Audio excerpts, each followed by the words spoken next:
How did that not make the gayest of all times list song? E. Come on. How are you? Chris Brown is good. Oh, I couldn't agree more. Exactly my point. Huh? He's got some little, good. How about you? Didn't want to ask a third time. I'm doing fine, thank you. Good. Yes. What's going on? What's the latest? Bunko was really fun. Oh, boy. Mm-hmm. It's a great game. I heard some things about Bunko this weekend, but that's all right, yes. Little dice, little money. Lots of booze. Lots of booze. What were you drinking? What were you pounding there, kid? Well, I did a little appletini there, but there was everything you could ever dream of. Yeah. I wasn't didn't do anything really hardcore. Gay bar? Or? No. Dirty teenies, they had Patron, they had everything you could ever ask for. And you weren't the host of this. No. Big extravaganza, the big Bunko night, wasn't it your mansion? No. Somebody else's mansion. All right. But it was great fun. You should try it Why am I out. getting lower and lower? Anyway, it's nice to see you, Terry. Me and too. It should be a good week of fun. Good. Oh, I got I can't hear myself. Is there That's all right. quicksand in the studio all of a sudden? Something like I know. I'm sinking fast. That's what it sounds like. So I guess we will come back and get things started right after these words. These words. The T-Man Show. Is Lisa Marie Presley pregnant? Today she's revealed she's having her third baby this fall. Ow. But did paparazzi pics really force her to publicly confirm the news? Yes. In a scathing MySpace post entitled Confirmation Under the Gun, Lisa Marie takes aim at the tabloids. Wow. Breaking the news before she wanted to because they couldn't wait to find out if my weight gain was because I was just overeating. You seem the happiest I've actually ever seen you. Thank you. I am. Well, she's got a MySpace profile. How could she not be happy? Anyway, Mom's when Lisa Marie Presley's using MySpace, I think the website is catching on, don't you? Oh, yeah. Most All right. definitely. Yeah. How are you, Terry? I'm good. I'm still trying to see if I can hear myself yet. What else is going on in the world? Well, we'll just stick with the old baby news since we went from Lisa Marie. Apparently, Jennifer Lopez has sold pictures to people of her twins to People magazine for about $6 million, according to rumors and people. Who's this now? Jennifer Lopez. Oh, yes. Her $6 million twins. for the twins. Yeah, Max and Emmy. It's always nice when your kids, one day out of the womb, are already worth $6 million, don't you think? I know. Mm-hmm. So $6 million for the exclusive rights to have the pictures. I don't know how anyone's baby could do much better. One day in this world, and they've already earned $6 million. Yeah, I know. How do you top that now? Hard to do. How is that toppable? Start a construction company in the womb or something, and Day one to get the dividend. Right, I know. What a deal. really can't have kids do much better for themselves That's for sure. than as soon as you spank them on the ass the first time in this world, they've already coughed up $6 million for you. Mm-hmm. Well, you got to pay for the masseuses somehow. You know. Yes. It's pretty impressive, I got to admit. Yep. My kids have yet to make me $6 million, Terry. They're not pulling their weight, obviously, and I'm going to have to crack the whip a little harder. Yep. Yes. $6 million, fresh out of the womb. $6 million, yep. People starving already. Jennifer Lopez's kids have made her $6 million. Mm-hmm.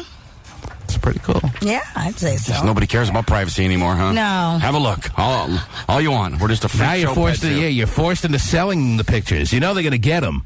So you might as well make some cash off it, give it to the people you want to have it. People magazine, usually more trustworthy than, like, I don't know, The Star or In Touch magazine even. So she gave them over to the right hands, and she got a $6 million check in return. Not too shabby. I wish people Pretty good deal. wish people would screw her and make the kids look like aliens or something. Alien babies. Oh, yeah. Here's the first pictures. That's probably why she chose People magazine. They don't seem to have that reputation, but that would be a nice twist in the story, don't you think? Yeah. Look at the fangs and the webbed feet on Emmy. Everyone I know out there would like to give J-Lo a nice twist. Don't you agree? Well, 3 years ago. Oh, wow. Not today? Yeah, probably not today. She's been with skinny Mark Anthony too long. At least 3 years ago and today, yes. All right. Let her lose that baby weight first. Oh, wow. That's what made her famous. That's true. That baby weight before she even considered having babies. But anyway, all right. So her babies have already earned her $6 million. How are your kids doing for you, ladies and gentlemen? I know. Are they sucking you dry? Definitely not making any money. It's very exciting. Okay, what else? What else? You said you have a lot of baby news? I do, actually. Matt All right, Damon give us more baby news. and his baby news. wife Very are exciting baby expecting news. another child. This will be the third for her, the second for him and her. That is correct. Their first daughter's name is Isabella. She'll be 2 in June, and of course, remember, she has a child from a previous marriage or, relationship at least. Matt Damon and Ben Affleck giving up hope that they're going to have a baby together one day, or what? I think so. It's looking that way. That baby will be worth $7 million right out of the womb. Yeah. Screw you, J-Lo. Yeah, but who's going to carry it out of those two? No, just who's more the Probably girl? Ben. Yeah. I'd say Ben is more the girl, yes. You think? Just to settle that real quick, yeah. Oh. So you don't have to think about it all day long, yes. Super. Yeah. Don't toss, don't turn, because I know you sleep a lot during the day. Over that thought. Ben Affleck is definitely a little bit more girly than Matt Damon, but it's very close. You have a good point. Okay. All right. So he's expecting another child with his wife. Their second one, yes. And his wife, anyone we know or no? No, I believe she was a makeup artist or something like that, or a waitress or something kind of. Remember, she already had a kid, right? Yeah, she had her first daughter. Oh, that's right. So this is their first baby together, or they already have one together? It's They have their one second together. baby together, but she has a child, like I said earlier, from a previous marriage. For a total of 3 kids for her. Wow. Terry on some flash meth. That's always an adventure. And, I think she got it right this time. So 3 kids for Matt Damon and his wife. 1 that he has with her biologically. 1 that he took in like a good man would because he loved her so much. Right. And he doesn't twist the little skin around the waist when she's not looking and the kid's acting up like most fathers would in those situations. I would imagine he's not that kind of guy. You know that twist? You know that twisting of the skin? Mm-hmm. Sure. Because everyone, no matter how skinny you are, there's skin to be twisted there. You know what I'm talking about? Not for me, but for most people. And if you're a stepdad or a stepmom, it's not really your kid. You tend to really give it a good twist when the kid's bugging you. And the other parent's not watching, Terry. You probably don't know much about that because you're usually on the other end of that. You're the one who's not watching. Okay. Not to say your husband's that kind of guy either, Terry. He's probably like in the Matt Damon camp. But I'm sure there's been a guy or two in your world who's given a little twist there to your kids when you didn't even know about it. But that's all right. Oh, all right. Yes. I know that bothers you to hear about, and I know especially like coming from me. Kind of awkward right now. Terry wants to spoon me right now. She wants to smack me in the head. but I'm No, not in the not studio with her really, this morning, so because, it's all right. yeah. Not in the studio with her this morning because I'm in a different studio for a lot of reasons. Anyway. Wow. Any more baby news, or is that covered? No, I do There's have more baby news? Oh, yeah, actually. Away there for a is. weekend and all this baby news is just... Tons, actually. All right. Charlie Sheen and Denise Richards have settled their little custody issue, so there's some baby news there. That's how it ties in, by the way. Just in case you were wondering, it's taken them 2 years to figure out how to settle this thing, but supposedly they've both reached an agreement, and they're both happy with it, so thank goodness it's over. Brian! Oh, you're Take some so calls early interested. this morning. See if the phones work. Something sounds weird this morning. But anyway, it does sound weird or does it? I do, to me. You sound weird? Yeah. He's both sound normal to me. 1-866-663-T-MAN Not is the number to included. call. That is toll free. And Brian wants to talk early on a Monday. Anyone who wants to tell us anything exciting that happened over the weekend that we need to hear about, that everyone needs to hear about now, is a good time to call early on a Monday. Yes, Brian. Something happened to you over the weekend? Oh, no, nothing happened over the weekend. I wanted to comment. First of all, what's up, T-Man? What's up, Terry, everybody? How you doing, man? Good. How are you, sir? Oh, man, I'm good. I'm up early getting it, man. But no, I wanted to comment on the thing last week, I think it was, you were talking about the guy that was on the toilet with his feet doing the thing, yelling at you. Oh, geez, that was quite a story. Oh, yes, yeah, and, it was. It's the kind of thing I'll probably go to the grave. The reason I called is because actually never mind. that didn't happen to me. But while I was locked up a few years back, one of my partners, I went to his door. I looked in his door to see if he was going to go to the yard and work out. And this fool was standing in the toilet in his shower shoes. He was going to the yard, all right. Without his clothes in his hand, butt naked, doing the same thing. So he was squatted in a catcher's position on the seat of the bowl. Toilet seat, on the metal toilet seat. Well, I did get a lot of emails that in some countries it may be customary. Some people speculated that. Tacoma, Washington. Oh, geez. That's probably one of the spots that's customary. You've seen some of the toilet seats in Tacoma? But, this guy was barefoot on... Oh, okay. Well, that's a little bit kind of defeated the purpose of a kind of nasty bowl situation that he was trying to avoid. I can understand that, but it was just kind of funny to see, man. You know, was this guy you're talking about in his boots? Was he? No, dude was in his shower shoes. Well, I mean, we call them shower shoes. They're just flip flops. You gotta wear them because the showers are dirty. Right, are nasty. But he was on the toilet, man, and I went to flip flops. He was going to the yard to work out because I work out with him, and. And, man, he was doing his thing right there, man. I bet you guys did some good tricep press downs that day, huh? Actually, after that, man, we did go work out, man, you know? Oh, that's good. Curls for the girls, kind of a defeated little moment as far as the school of thought in the big lockup situation, or what? How long were you in? What were you in for? I was 19 when I went in. I got out when I was 23. I'm 25 now for robbery and assault.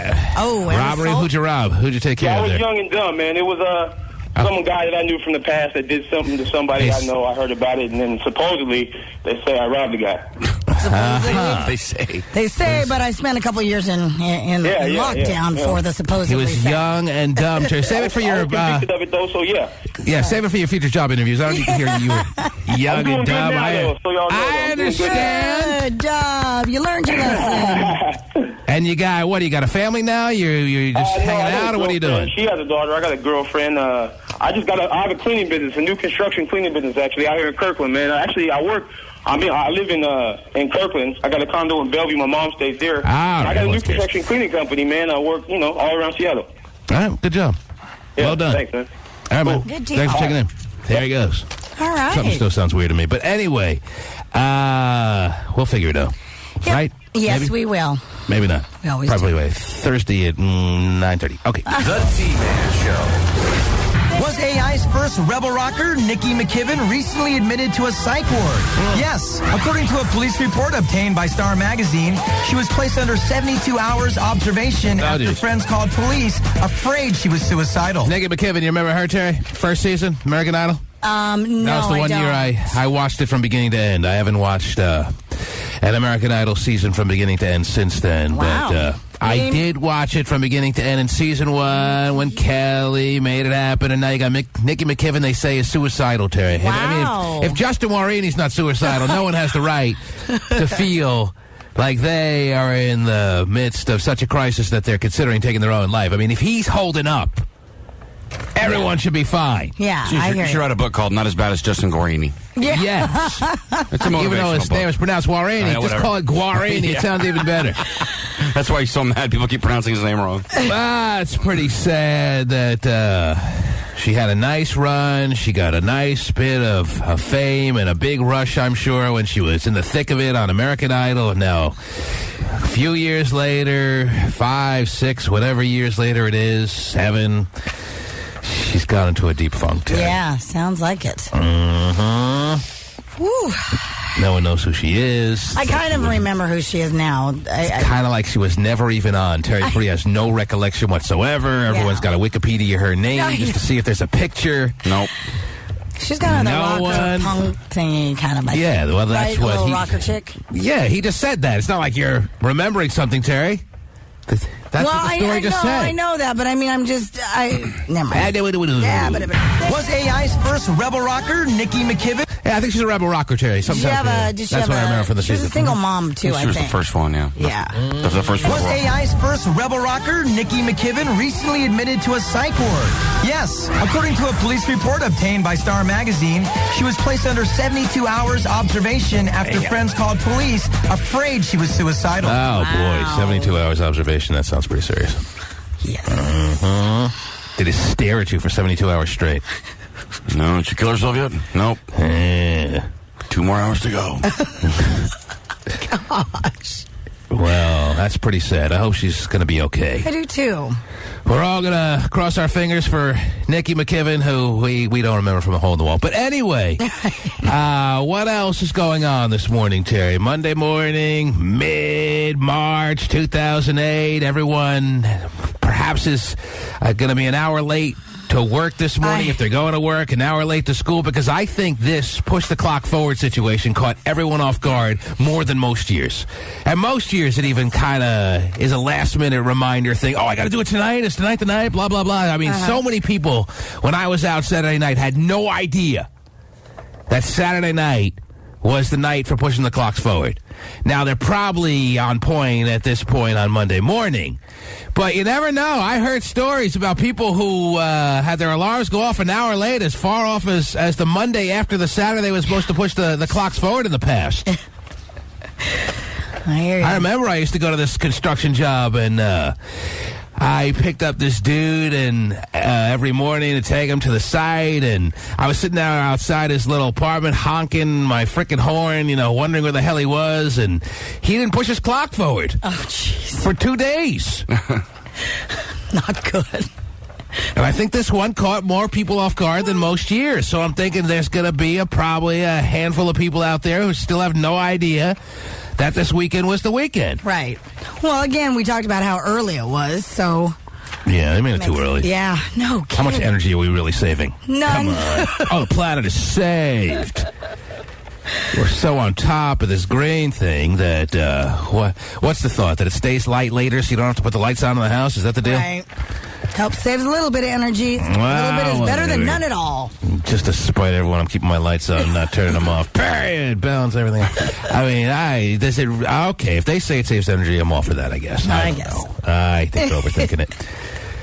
Whatever. All right. Yeah. So if you haven't pushed your clock forward, you're going to be late. Right. Anyway, what else is going on? Here's a story that when I read it, I was like going, come on, people. And it's about the movie Horton Hears a Who, which comes out this coming Friday. This Friday. This coming Friday, yes. Horton Hears a Who. See. Horton Hears a Who. Well, it's, Dr. Seuss. I mean, I think a lot of nudity in this movie or what? No. Oh, yeah. Here's the thing. Apparently, according to this news story, we shouldn't be surprised if we see a lot of pro-lifers out there. Picketing, not necessarily picketing, but, doing whatever they do because... They're projecting pro-lifers will be outside the movie theaters chanting and doing their pro-life thing. Why? Well, apparently, the whole premise of the book and the movie is that a person is a person no matter how small. Oh, geez. It's still a cartoon, isn't it? It's still an animated kind of situation. It's a Dr. Seuss book. Yeah. Well, you got to influence the opinions of the 4-year-olds, and that's where they're going to be at, and that's what the storyline is really about. When the pro-lifers are reading between the lines and delving into the actual storyline, they have discovered that it's truly a pro-life type story. Yeah, they're gonna jump on the bandwagon from the moral of the story that a person is a person no matter how small. So, of course, great format for them because that's what they believe. So I can only imagine what they're going to get out of green eggs and ham, Terry. I know. I do not like them, Sam. I am. So you're telling us, if you're a person out there who may have small children, and you're thinking, oh, perfect movie for us. Right. This is a nice family situation, or I could take my daughter, I could take my son. Be prepared to have a bullhorn in the little kid's ear chanting pro-life little slogans and stuff like that. Yeah. Because it's been determined that Horton Hears a Who. Yes. Horton Hears a Who is a pro-life message. Yes. Because the moral of the whole story is... every life counts or something like that. No, a person is a person. Oh, a person. No matter how small. All right, then. Okay. Well, that's pretty serious for the Horton Hears a Who crowd. I know, but a little extreme. Yeah, I'm saying that's a little serious, a little extreme, a little over the top, especially for the Horton Hears a Who type of animated environment. Come on, people. Calm down. Let us just go and do the little Dr. Seuss People thing. love to protest. I know. Everyone has to have a cause. I know. Those And anti-abortion things. This probably gets more publicity than if they were to protest outside a more adult-type movie. Yep. See, it's got you just completely inflamed, Terry. Well, I mean- it has you completely curious and talking about it and bringing up the topic and mission accomplished. I guess so. Now they don't even have to protest, just the threat of the protest. And it's not even a protest when you're protesting, when you're going to do something outside of a movie that they believe is on their side. So it's not a protest. Well, yeah. What is it? It's What's going on? apparently more of the Right? It's a right-on rally. Yeah, it's a right-on. Right-on Dr. Seuss. Way to go. That's right. A person is a Dr. person, no matter how small. Yeah. Dr. Seuss must have been very clever to package that message amongst little cartoon characters, huh? He was clever. It's a Dr. Seuss book, right? Yes. Horton Hears a Who? Yes. Oh. Mm-hmm. Gosh. And you're flabbergasted, it sounds like, Terry. I mean, I just don't understand why you take a cute little Dr. Seuss thing and make it such a. I mean, I'm looking forward to it because I like Dr. Seuss and it looks like a really good movie and you're a little concerned when the 5-year-olds are filing out of the theater. People will be like, "Yeah, way to go, no abortion. You know that now, right? Mm-hmm. Hang on to that, baby." I mean, the little kids going, what are they talking about? What's that? What's abortion? There'll be a fat lady with a bullhorn for sure. Oh, geez. I don't know why, but there just always is. Yeah, always. So will that bring out the other side, the pro-choice people, or are they not as fired up, but that they feel like they have to now balance out what's going to go on outside the theaters of Horton Hears a Who, and there's a big I would hope not. Jujube war or something? Popcorn being thrown, or what do you do outside there now? That's a little much for, like you said, the little 4 and 5-year-olds going, just wanting to see some animation. Oh, that's cute. That's the story Mommy and Daddy read to me at night. Is it a cartoon, or is it going to be like one of those cartoony type, like Michael Myers, like Cat in the Shrek? Hat movies? No, Shrek is a cartoon. I mean, that's animation. But, Cat in the Hat was Michael Myers acting like he was in a cartoon. No. Is it going to be one of those things, or it's going to really be a cartoon? Cartoon. It's going to be a cartoon. Yeah, and Steve Carell, I think, is the voice of Horton, and then you have Jim Carrey, and who's the voice? So it'll really be attracting Lots 5, of little 6-year-olds. kids. Yeah, even younger. I don't think they're going to follow through with any kind of real protest outside of the theaters where Horton Hears a Who is playing, Terry. I think it's just an effort to try to rile up some publicity, like you have fallen right into the big trap, Terry, that you're famous for, and your own trap. And I can't believe that outside a cartoon movie, they're going to be chanting pro-life slogans. Yeah. But you never know. They were after the big Hollywood premiere. They were out there. They were out there outside the Hollywood premiere. Yeah. Mm-hmm. Oh, geez, sorry. Oh, jeez. All right. We'll have to wait and see. Jeez, just very exciting. Let the little kiddies go to a movie, would you? Oh, geez. There's Terry's message for you. All right. We'll have to follow the progress of this through the course of the week. What else is happening? What else is going on? This is something kind of interesting. According to this story, Nickelback singer Chad Kroeger apparently can put his own, I don't know how you want me to say this, his own thing. Say it how you feel it, Terry. His own thing in his mouth. Oh, jeez. I don't know. Wait a minute now. You're going right from Horton Hears a Who and your outrage on that to the dude from Nickelback who put his manhood. It's just not that I'm outraged. He can put his business straight up to his. He can. Wow, if that was the case, I would never leave the house. Are you sure you're reading it right, Terry? Because there have been some urban legends. There have been some myths that there are certain guys that perhaps can do such a thing. But, I mean, you would have seen that in some porno. You would have seen that in, I mean, you got some of the biggest endowed men in the world in the porn industry. And you've never seen one scene, to my knowledge. Maybe I just watch too standard, just regular old porn. I don't get into the freaky world of porn enough. But to my knowledge, there's never been a scene scene where a guy has sat there being able to prove that he can bring his own manhood, as I guess you were trying to say, to his mouth, Terry? Well, it's more of a limber thing than it is, well endowed. It's a combo of both, actually. Oh, So have you tried it? I've seen videos. You have to be really limber. So it's more a contortionist. It's more of a Cirque du Soleil move. It is. Than it is any impressive, wow, this guy's got a huge donger situation. Right. If you go to Cirque du Soleil, they do that. You go to circus, okay. I don't know. I think it's more of a long business kind of situation. It's more of just an impressive, massive man situation than it is a... I guess both. maybe. So you're telling us the Nickelback guy is just so limber that he's got, 2-incher, but still, he's what? I think it's both. I don't think he has a 2-incher, but... I think the Nickelback story is a story because and it's all about him being so ridiculously large, as rockers across the course of time have always been known to be in that kind of genre. You know what I'm saying? Right. He's not standing up while he does it, though. Now, let me ask you this, Terry. Yes. Well, of course, yeah. Okay. And we've all tried it. Right. Have you?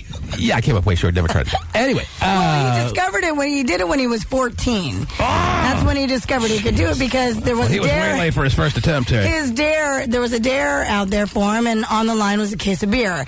Yeah, sometime around age 7, 8, 9, somewhere in there, every boy tries, Terry. You don't even realize what you're actually doing, perhaps, but you just know that it's something you just try for whatever reason. All right? I don't know. But let me ask you this. Here's an adult male, obviously. Here's the dude. Who is it in Nickelback that can do this? Chad Kroeger. He's the lead singer. The lead singer. All right, so he's the main guy. Is that fair to say? It is all right, fair to say. Fine. Let me ask you this, Terry. Yes. Forget Chad Kroeger or whatever. I know he also owns a string of grocery stores. Whatever. Let me ask you this. You come across a guy who is more than willing and able to show you that he is able to accomplish this task. For whatever reason, he feels the urge to show you. Maybe you didn't request it. Maybe you did. Probably didn't. Let's use it for the hypothetical that you didn't. He just decides to... you're sitting there on the couch watching a movie. It's like... it's date number 6. Things have been going well for the first 5 kind of get-togethers with you and this newer kind of guy. And then he shows you he can do this. Does that turn you on that much more about this guy?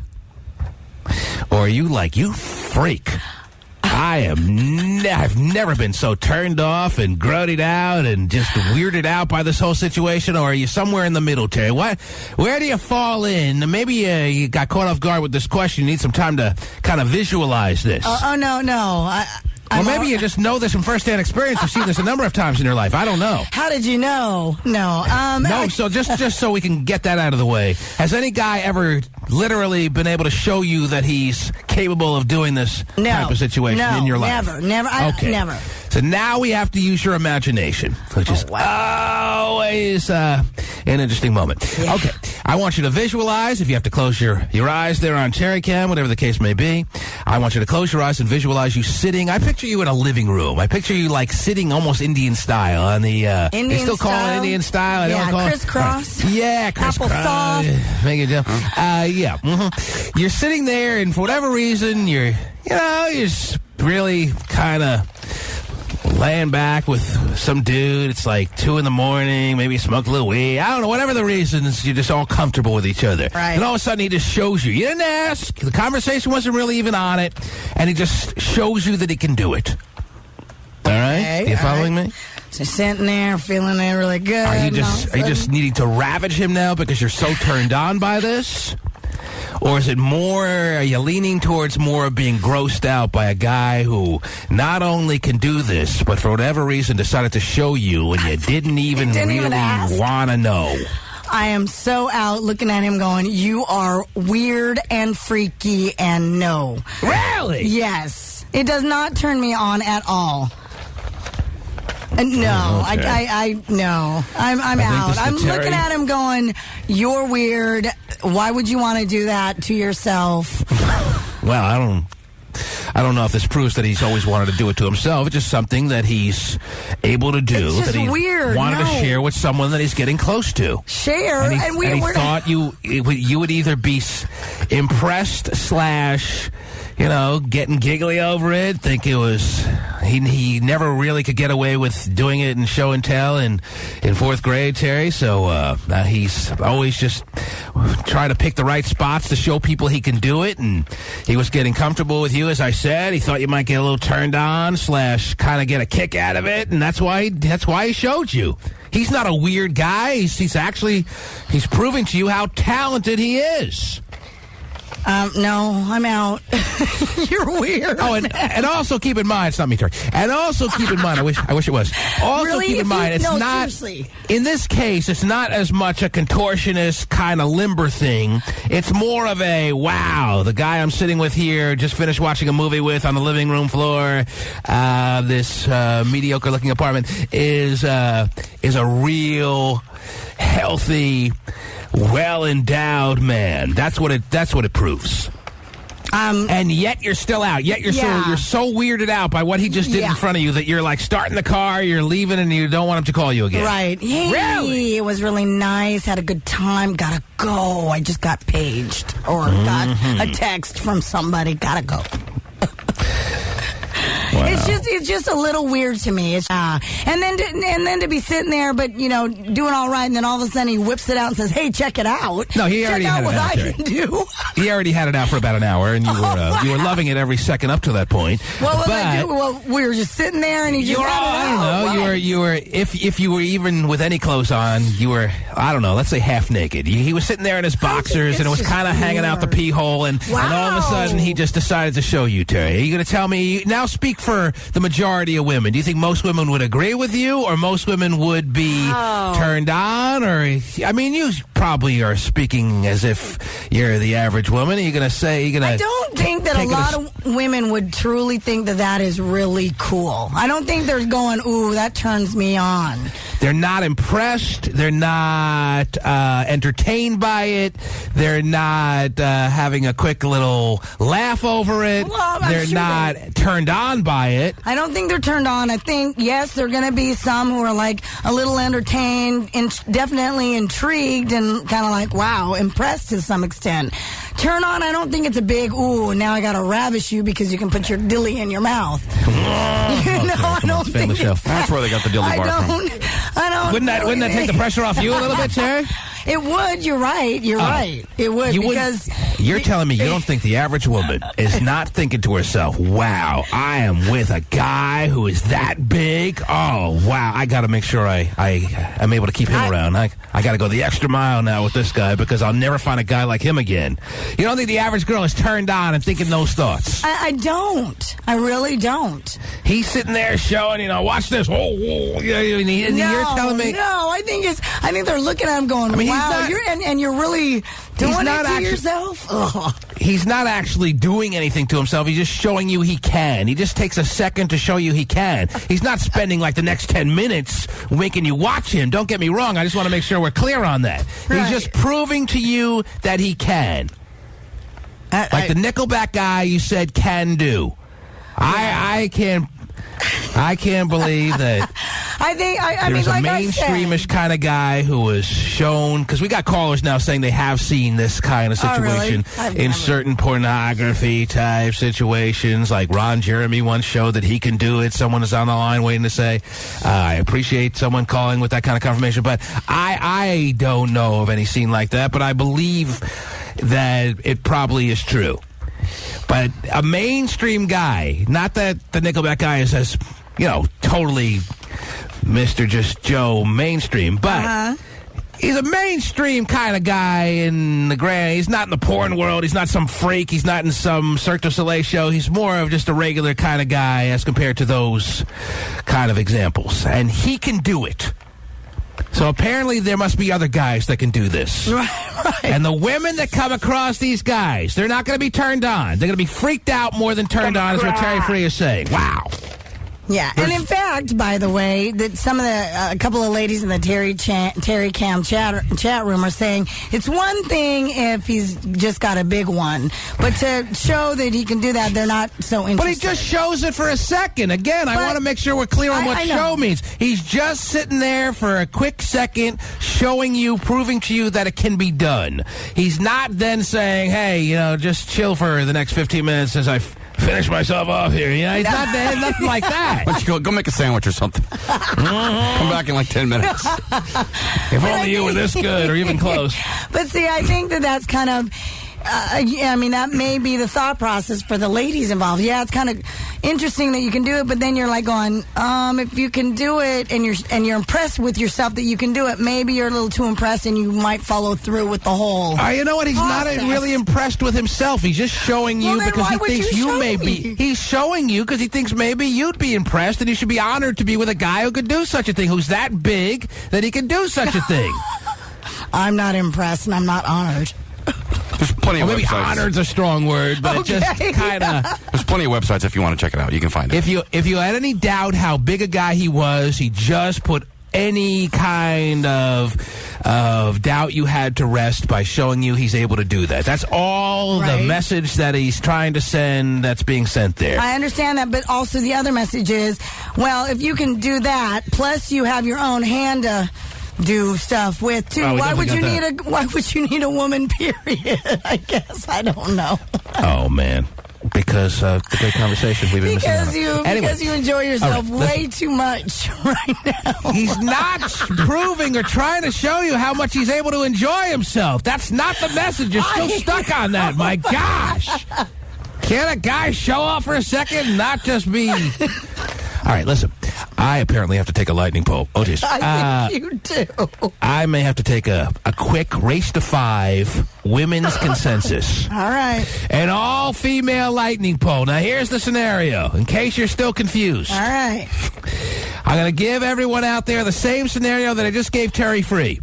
You're with a guy. It's kind of a new relationship because this is the kind of the time frame I would imagine a guy would be revealing this to his girl when he's in a new. It would be kind of in a newer kind of relationship, right? You don't show her on your 15th wedding anniversary that you can do that, right?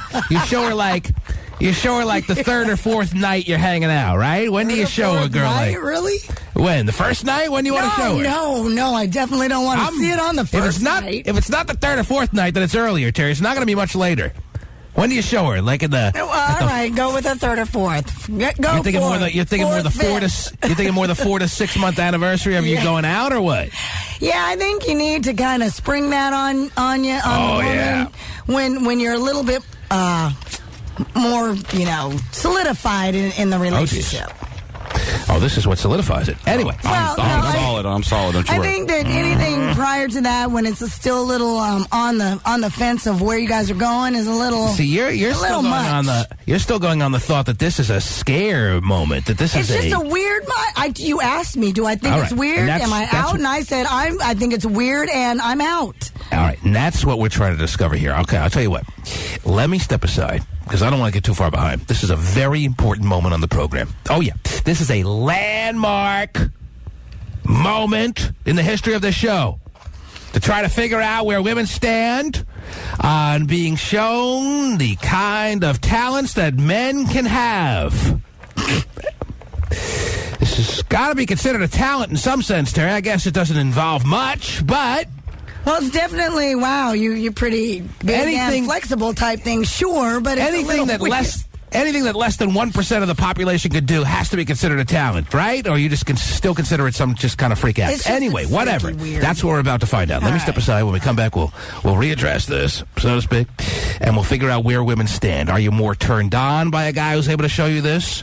Or like Terry, are you just completely horrified, scared to death, looking for any excuse to get the hell out of there, freaked out, and never want to be heard from again by this guy? I gave you a chance at a happy medium, Terry. I said you could be somewhere in the middle, and you said, no, I'm freaked out. I'm starting the car. I'm out of there. No, I'm like, I even want you to rethink that during the break. If you during the break say, okay, maybe that was a little bit of a snap judgment, and maybe I would kind of freak out and start the car and get the hell out of there, but then I'd call him the next day and ask if I could come back. Maybe that's what you need to realize is more the way you'd handle this. Guy from Nickelback, huh? Yeah. I have to wonder why my wife's such a big Nickelback fan. Anyway, all right, whatever.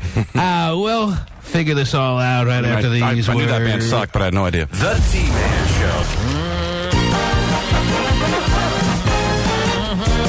Oh, Terry, it's a very important morning. Very important morning and a very important moment on this program, not just for this morning, but this will go down in the annals of history. I'm imagining when it's all said and done. Annals. As far as spell it how you want, pronounce it how you want. As far as how this thing all plays out, I am astonished to find out that there is now someone on record that you told us about this morning that can accomplish an act that every guy has tried, and I don't think anyone knows anyone who can master this type of situation. But just to refresh us, Terry, you read a story, a good 10, 15 minutes ago now, about the lead singer of Nickelback, the main... Chad Kroeger. John Nickel. Chad Kroeger he can do something that a lot of guys have, thought about and long since forgotten as far as anything that they'll ever be able to do in their lives. Not that guys spend any kind of serious period of their existence obsessing over this, Terry. It's not something you spend your existence obsessing over it, but it's something you, at some point in your life, if you're a guy, you can be the most heterosexual guy in the world. I don't know what kind of analysis you put on a guy who would try this or can do this, whatever. You could be the most heterosexual guy in the world, and yet you have tried this at some moment in time in your life. All right, just so we're clear on that. So you're thinking that the most heterosexual guys at least tried it once? There's not a single guy out there. I don't care who he is. I don't care what his background is. I don't care what his sexual orientation is. I don't care anything about the guy as far as what makes him different, what makes him ordinary, what makes him anything. Okay. Every guy has tried this at some moment in his life for a fleeting second, however long it was. Every guy has made a moment in time to just give it a whirl and just see if you can reach. Give it a whirl. Give it a whirl. Yes, Terry. Exactly. Oh. I used the phrase so well, and I won't go back at all to try to find anything better as far as capturing what I'm trying to tell you. Every guy has given this a whirl at some point in his life. But if you whirl and you're able to do it, is it kind of gay to then just go ahead and do it, or no?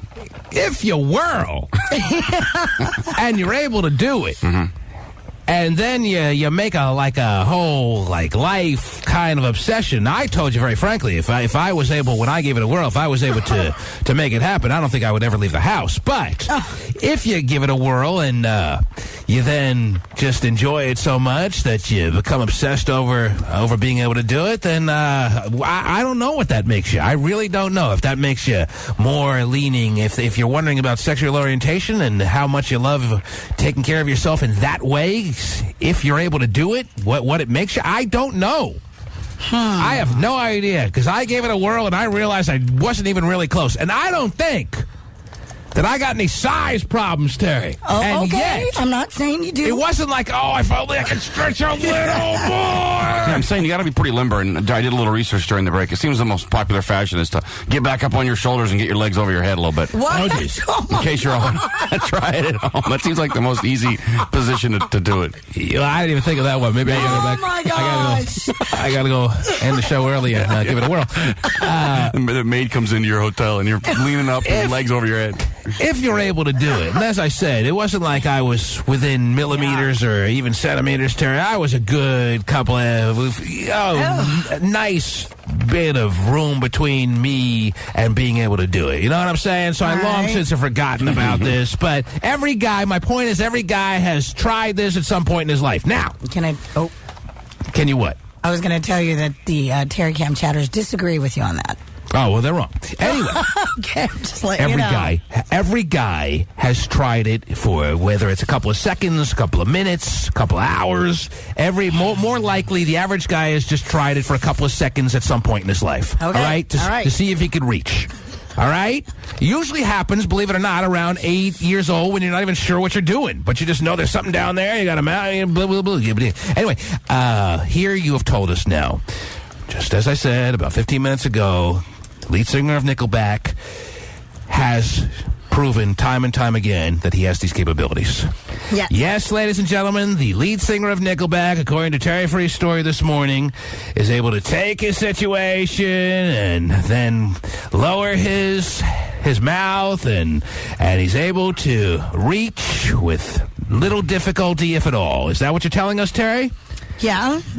And, I mean, well, he is... his business can reach all the way to his mouth. Well, that's however he gets it done, he does it. Yes. He's able to wax his own lance, is what you're saying. I mean, maybe... yeah. And just because you can do it and then actually doing it are two different things. I don't know if he takes, every couple of days he takes 10, 15 minutes to do that. I would doubt he does, but he's able to do it. Right. Right. Now, what question is lying out there like a big old wonton needing to be answered? Here it is. And I asked Terry in the last segment. Here's the hypothetical of the morning. Using this Nickelback lead singer as our inspiration. Let's say you are a woman.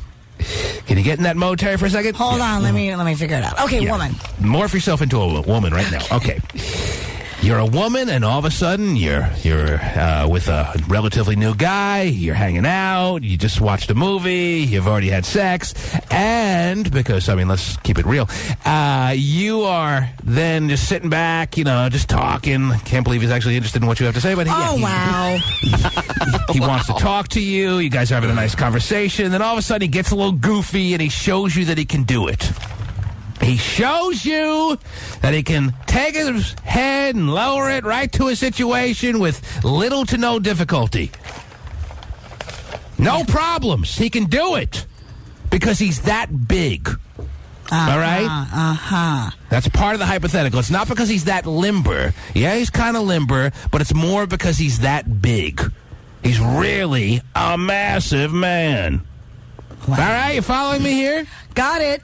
And he's sitting there, and he's all twisted up, kind of, I guess, to the posture you got to get to show you that he can do that. And then he proves it, and then he raises himself back up again. He goes, and he then looks for your reaction. And I go, You've already made it clear, Terry, and you've had the break to reconsider. You told us that your reaction would be that you'd be more grossed out, if anything. You'd be horrified. You'd be weirded out. You wouldn't. Yes. You would reconsider whether you'd want to go out with this guy. As a matter of fact, not just reconsider, you would pretty much make it grounds for a breakup. I don't believe that. It's very gay for me. I don't believe that. It's what? It's a little too gay for me. It's too gay? Yeah. I thought he said it was too weird. It's Are you weird now calling and gay. weird gay, Terry? Well, Are you calling weird and gay synonymous? Because I have a lot of gay listeners, I'm sure, Terry. We have a lot of gay listeners who be bothered by that comment. I'm saying the ability to do that to yourself and is a little. Not only is it weird, but it to me is also. I'm questioning now you're separating, properly separating weird and gay. Yes. I'm saying that it's weird, and also I'm wondering what your real sexual preference is. He's just showing you he can do it. That's all. And he's showing you because he's trying to impress you. A guy never stops wanting to impress a woman. He's trying to impress you on how big he is. That's all he's trying to do. I don't know how that's... Whip it out and show me how big you are. You don't have to be able to... Well, this goes the extra mile. And then some. Oh, my gosh. Believe me, just by you whipping it out can definitely show me how large you are. Well, and I can be impressed by that without you going on and putting your mouth on your own. Easy, Terry. It's a family show. He knew you were impressed on night number 1 you hung out with him. That was obvious when you saw his unbelievably oversized manhood, Terry. He knew you were impressed on night number 1. He knew you were still impressed on night number 2. Then all of a sudden you started going out 3rd, 4th, 5th night, and all of a sudden he started feeling like maybe you were, getting immune to how big he was, and he wanted to reestablish to you how impressive he is. So that's maybe why he does this, because all of a sudden you're starting to not show how fascinated you are by how big he is. So maybe that was his inspiration for doing this in his goofy moment. But whatever the reason, he's showing you he can do this. Uh-huh. And I'm telling you, the likelihood is the average girl, first of all, she doesn't get weirded out. And I don't believe you're even being honest, Terry. I think you're lying. This is not grounds for a breakup. Some guy shows you he can do this. You're not breaking up with him over this. Okay, it's different if you catch him doing it or if he just shows you, right? I mean, if you walk in on him and he's doing it. It's not like you walked in on him like, what are you doing in the bathroom so long? Oh, my gosh. No, it's not like that, Terry. No wonder you're in there so long. I understand that. He's purposely sharing this with you. He's bringing you into his personal space. Yeah. So to speak. A little too personal with yourself. So a guy, if you're dating a guy, not that you'll be dating a guy anytime soon, hopefully you go to this life and the next with your wonderful husband, but let's say hypothetically you're dating a guy. You'd want him to keep this to himself and not ever show you? Because you would break up with him? I would prefer that he says, hey, this is something I can do. Do you want to see it? And I'd say, no, I'm not really ample warning. I'm not really interested in that. And that's really great that you can do that. But however... So it's the fact that this guy didn't ask you to get your clearance before he showed you that bothers you. Right. You want a heads up. Not only that, but then I would still, in the back of my mind, honestly be questioning, that's a little weird. Terry needs a heads up. A little too. Terry needs a heads up, literally. Anyway, okay. Now let me just go with your little, what you just added to this, that you want a heads up. Tell me that if some guy gave you a heads up, he said, hey, by the way, I can do this, I can bring this to that, and I can take my head and drop it right on my situation, and because I'm so big, you're telling me you would say, no, I don't want to see that? Yes. I don't even believe that. Oh, are you serious? I'm thinking maybe no, dude, I'm cool. That's I think great. maybe you'd kind of put your hands out, but you'd be like, okay, show me. No. Mm-hmm. No. And I'm interested in taking a lightning poll, if you will, here, Terry. I want some listeners that are interested in responding to tell me what their reaction would be. Would you be more in the camp of, this guy is too weird for me, I need to find someone else, like Terry's saying? Or would you be that much more proud to be his girlfriend? All right, we clear on this? Mm-hmm. You can only go with one of the two little scenarios. I mean, yeah, there's a lot of room in the middle, but are you more the type to be like, this is too weird for me, I don't want to be with any guy who can do this, thanks for showing me, because now I know I got to break up with you? Are you more leaning towards that kind of feeling? Or are you more thinking, oh, wow, I knew I picked the right guy, and I can't wait to go at it again with that big, freaking over ridiculously sized stud? Which one are you more apt to be? I think Terry is not being completely honest with us. Okay. And I want to find out some listeners' thoughts, especially ladies, only ladies. I can't see what any man can contribute to this other than just some goofy, stupid little silly comments, which are always welcome on this program, 1-866-663-T-Man. Dana, you're on the air. Hello. Hello? Hi. Hi there. I would love it. What do you think about that? Well, I'm not surprised. I think she's trying right now, and she doesn't even have one. Okay, thank you very much. I don't want to bother you there, Dana.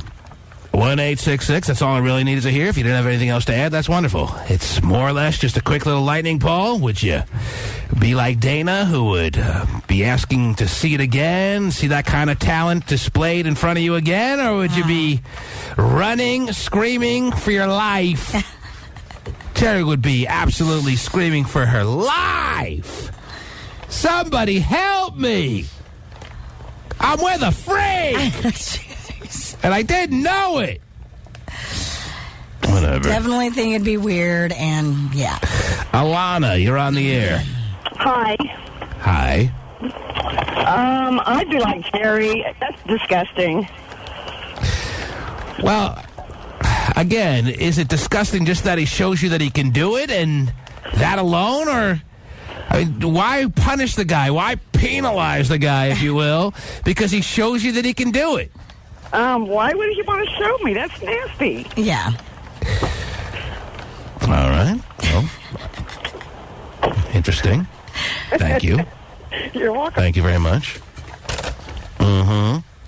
Just maybe split right down the middle, Terry. Kind of like he's ready to do to you. Christy, you're on the air. 1-866-663-T-Man. Yes, Christy. Yeah, I wouldn't be scared of it. I mean, I would probably be shocked and laugh. Shock and awe, or just shock? I would just be, like, totally shocked and probably laughing. And then I'd probably be like, can you show me how to do that? Oh, jeez. Oh, wow. We haven't really even addressed that, Terry. What if there's a woman who's so limber that she could do... Exactly. Because women, honest to God, a lot of women are just as, man-minded as men. Well, hopefully, but men, at least in this situation, in all likelihood, have at least a 5-inch head start, if you know what I'm saying. All right? So I don't think I think there are very few, if any, men that could actually do this. And until proven, I'm still even questioning, not that I'm looking for a first-hand little showing about the Nickelback guy, Terry. Yeah. I mean, how did that, Pasty, I don't need you turning the computer screen to me to show me scenes of Pasty's ready to show me proof this could be done, Terry, and I don't especially need it with his smiling face behind it. Pasty's home videos from the weekend? I don't even want to know what the hell he was just showing me.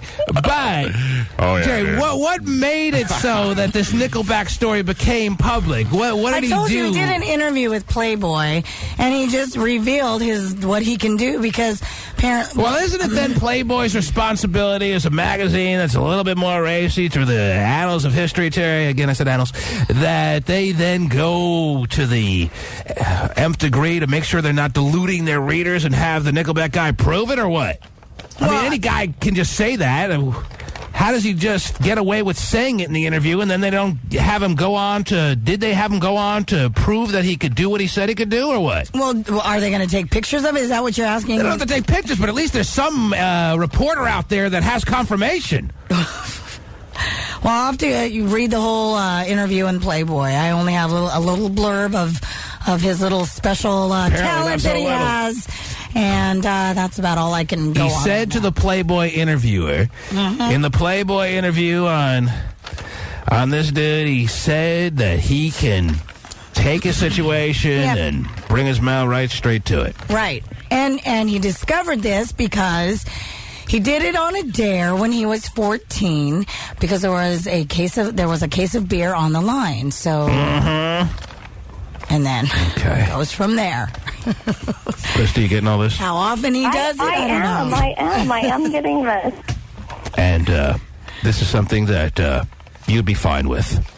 I would probably, like I said, I would just find it very amusing. I'd probably just laugh. You can't. No. But I said you have to be in one of the two camps. Do you lean more towards I'm more proud now than I was 5 minutes ago over being this guy's girlfriend, or this guy's more freaky than I thought and I got to reconsider what I'm doing in a relationship with him? Which side do you lean towards? I would probably think he was freaky, but I'd probably be like, okay, let's figure out something else we can do. So you're more happy to be his girlfriend than you were 2 minutes before him showing you? Probably. She's dying still. She loves it. She does. She obviously loves it, Terry. Right, and I didn't say that there weren't going to be those women or girls out there who like that and say, oh, yeah, that's kind of freaky because I'm freaky and that's cool. Nobody said... So you think it takes... You asked me personally. And what you're saying is... I'm like out, okay? Wait, what you're saying is you think it takes a freaky kind of woman, it takes a sexually freaky woman to be able to stay with a guy who can do something like this. I think so, yeah. You have to be established as a sexual freak, or at least be aware of in your mind that you have a tendency to want to get freaky, to be willing to stay with a guy who has this kind of talent. Yes. Now, is calling it a talent a misnomer, Terry? Is it a talent in your mind, or what would we call it? I don't know what to call this it. Accomplishment? How do you label it? I call it weird. You can call it a talent. I keep calling it a talent, but it doesn't seem like it's really requiring much of a skill. Either you can do it or you can't. Well, it is kind of. I know for a fact. Well, I don't know for a fact, but I pretty much feel safe saying as a fact that 99.some-odd% of guys out there cannot do this. Cannot. Uh-huh. Not even close. If I can't, nobody can. Wow. That's just my motto on everything, though. Okay. So is it a talent, Terry? Would you call it a talent, or that's a mislabeling of the situation? Not a talent. You can call it a talent. I call it weird. Let's just call it a skill. Well, if you're calling it a skill, that's a talent in some sense. 924. Tina in Salem, you're on the air. Hey, how are you doing? Pretty good. What's up? That's just wrong. That's just wrong. And you can't be with a guy who's just wrong. Is that what you're going to go on to say, or what? Exactly. See, that's my job. And what could I have to hold over his head if I didn't get my way? Yeah. So that's your job, and any guy who could do it on his own, even if he doesn't opt to do it on his own, it doesn't need you around. Oh, he probably would. So you're breaking up with him. Absolutely. That's gross, too. That's gross. See?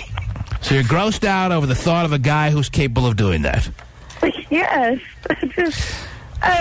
I can't get much more descriptive without probably... Perhaps most guys who can do this, and again, it's a small percentage of guys, don't necessarily make a choice to be able to do this. Either you can because you can, or you can. It's not like you should really, as I said, penalize a guy because he can. That's still gross. But it's the process of showing you that bothers you, like the way I kind of spelled it out in the hypothetical? Okay, well, maybe let's... Apparently these guys are being ostracized now by some of the ladies out there, Terry. So to speak. Lori would love it. You're on the air, Lori. Oh, yeah. I'd join in. I'd have to join in. Join in? Well, you double team by yourself and your girlfriend. Yeah, I just double team this weekend, dude. I really interesting way to put it, that you're joining in on the guy by himself. Well, no, I gotta help you. Okay. I gotta help you. If he can do that. Hey, she's loving it. Yes, Murray, you're on the air. Hello. Hey, I thought it was hot. I actually went out and bought the porn just to watch it. I keep it. Oh, wow. Which porn? Oh, I don't even want to know. All right. So there is. I began by speculating because I had never seen, and I've seen, I think, Terry, my share of porn clips, porn movies, etc., etc. But I'm, I guess, just such a mainstream kind of classic porn guy, and I don't really get into the freaky areas of porn that I've never seen a scene that displays such an act. Yeah. Weird. So dude from Nickelback shares this with the Playboy Reporter. Yes. And this Playboy interview comes out when? I don't have a date. And this gets the groupies as far as Nickelback, if they have any term, sure they do. This gets them that much more enthusiastic about following them from venue to venue, or what? Maybe so. Because I'm sure you would think that your typical groupie's kind of got a freaky mind, right? I would say yes. Yeah, I don't think groupies are deterred from much. Tiffany in Walnut Creek, where do you fall in on this? Any guy who has Easy. People. Gosh, can you clean it up, please? I'm sorry, any guy who desires to have a penis in his body. Jeez, heavens! That's kind of a fair point, though. Yeah, she seems a little horrified, Terry. I get the point. Yeah, but where do you draw the line? Because it technically is what she said it is. It is that, and even though it is that, I had to dump part of what she said there. You only heard part of that call, ladies and gentlemen, because she used such graphic terms that even though it's pretty much nature taking its course to some extent, we couldn't air it. I don't know. If I even tried right now, I just feel like I'd break a rib, Terry. I feel like I need to I haven't tried in, like, I think at least a decade. Yeah. All right? All right. I remember trying it when I was like 7 or 8 years old. Yeah. 7 or 8. I don't remember trying it for a long time, but I feel like I almost need to try it, like almost right now, Terry, but I'm doing a radio show. Yeah, you know? yeah. And I don't need to know that you're going to try it during a break. And I almost feel like if I try, I'm gonna break a rib. Yeah. I don't want to break a rib, Terry. Jeez. I think if you see a video of someone doing it, you'll change your mind on it. You won't want to. Yeah. I won't want to? I don't even want to venture there. Mm-hmm. Not going there. Because it is what she said it is. You know, it's pretty gay. So anyone who thinks this doesn't fall into the category of gay is wrong, is what you're saying. I think you can make a nice case for it, yes. But then people would say, well, if you touch yourself with your hand, that's gay too. I think it depends on how far you take it. If you're just trying to establish whether you can do it or not, that's one thing. If you decide you love it, then it becomes a little something else. Or even somewhere in between. Maybe you don't decide you love it and just spend an obsessive amount of time going about it. But if you spend more than just a couple of seconds establishing that you can do it, then it becomes something more significant. But that's not what I'm describing it, Terry. I'm not describing a guy who's obsessed with his own self there because he can do it, Terry. You're asking if it was a little talent or skill that he had. Just to make you laugh. And he said, hey, check this out, and did it.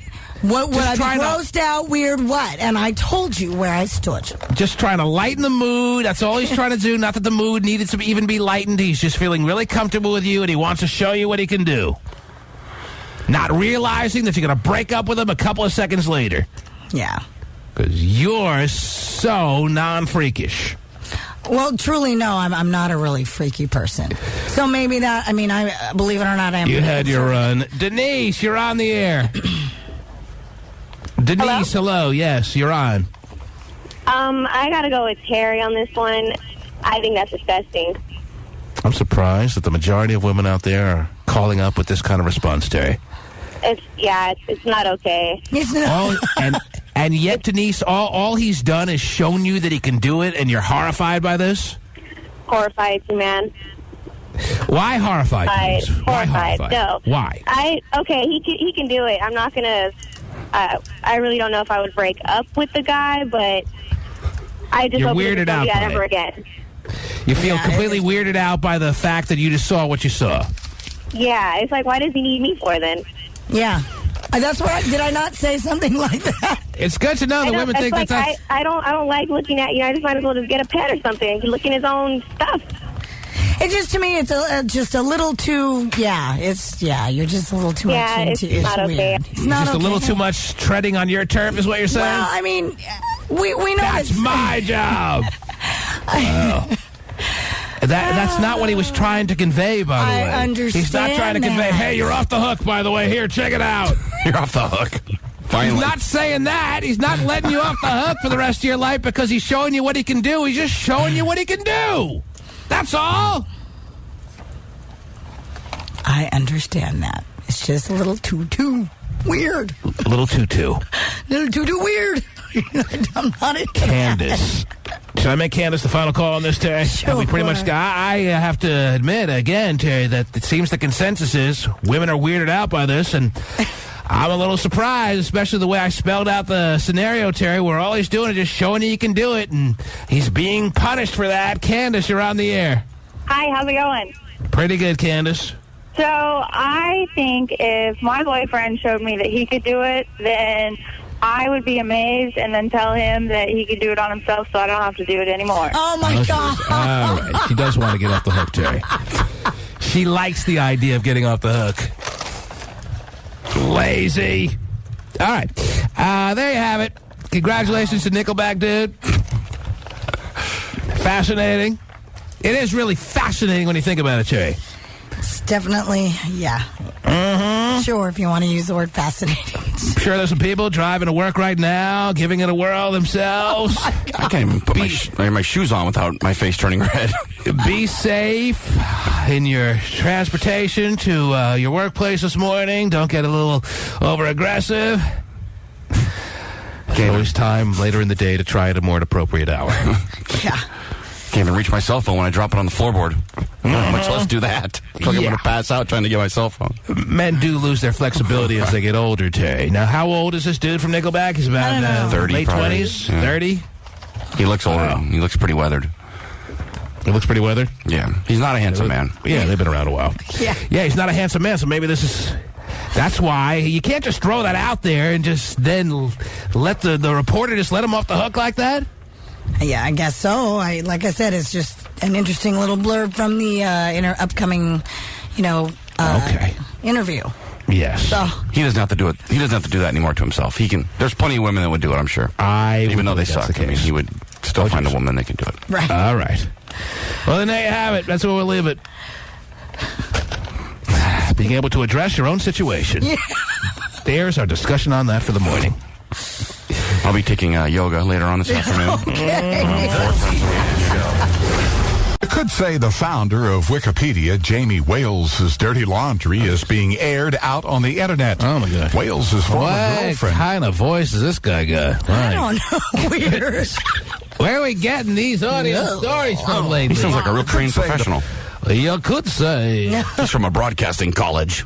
I can't even listen to what you're saying. I'm just too fascinated by the tone of your voice. I could say the founder of Wikipedia, Jamie Wales' dirty laundry is being aired out on the internet. Right. Wales' former girlfriend claims she found out she was being dumped via an announcement on the popular online encyclopedia. Well, I think that is only fitting. If he's the founder of Wikipedia, he should break up with her on Wikipedia. Wouldn't you want just that if you were the girlfriend of the guy who's the man behind one of the most popular websites in the world?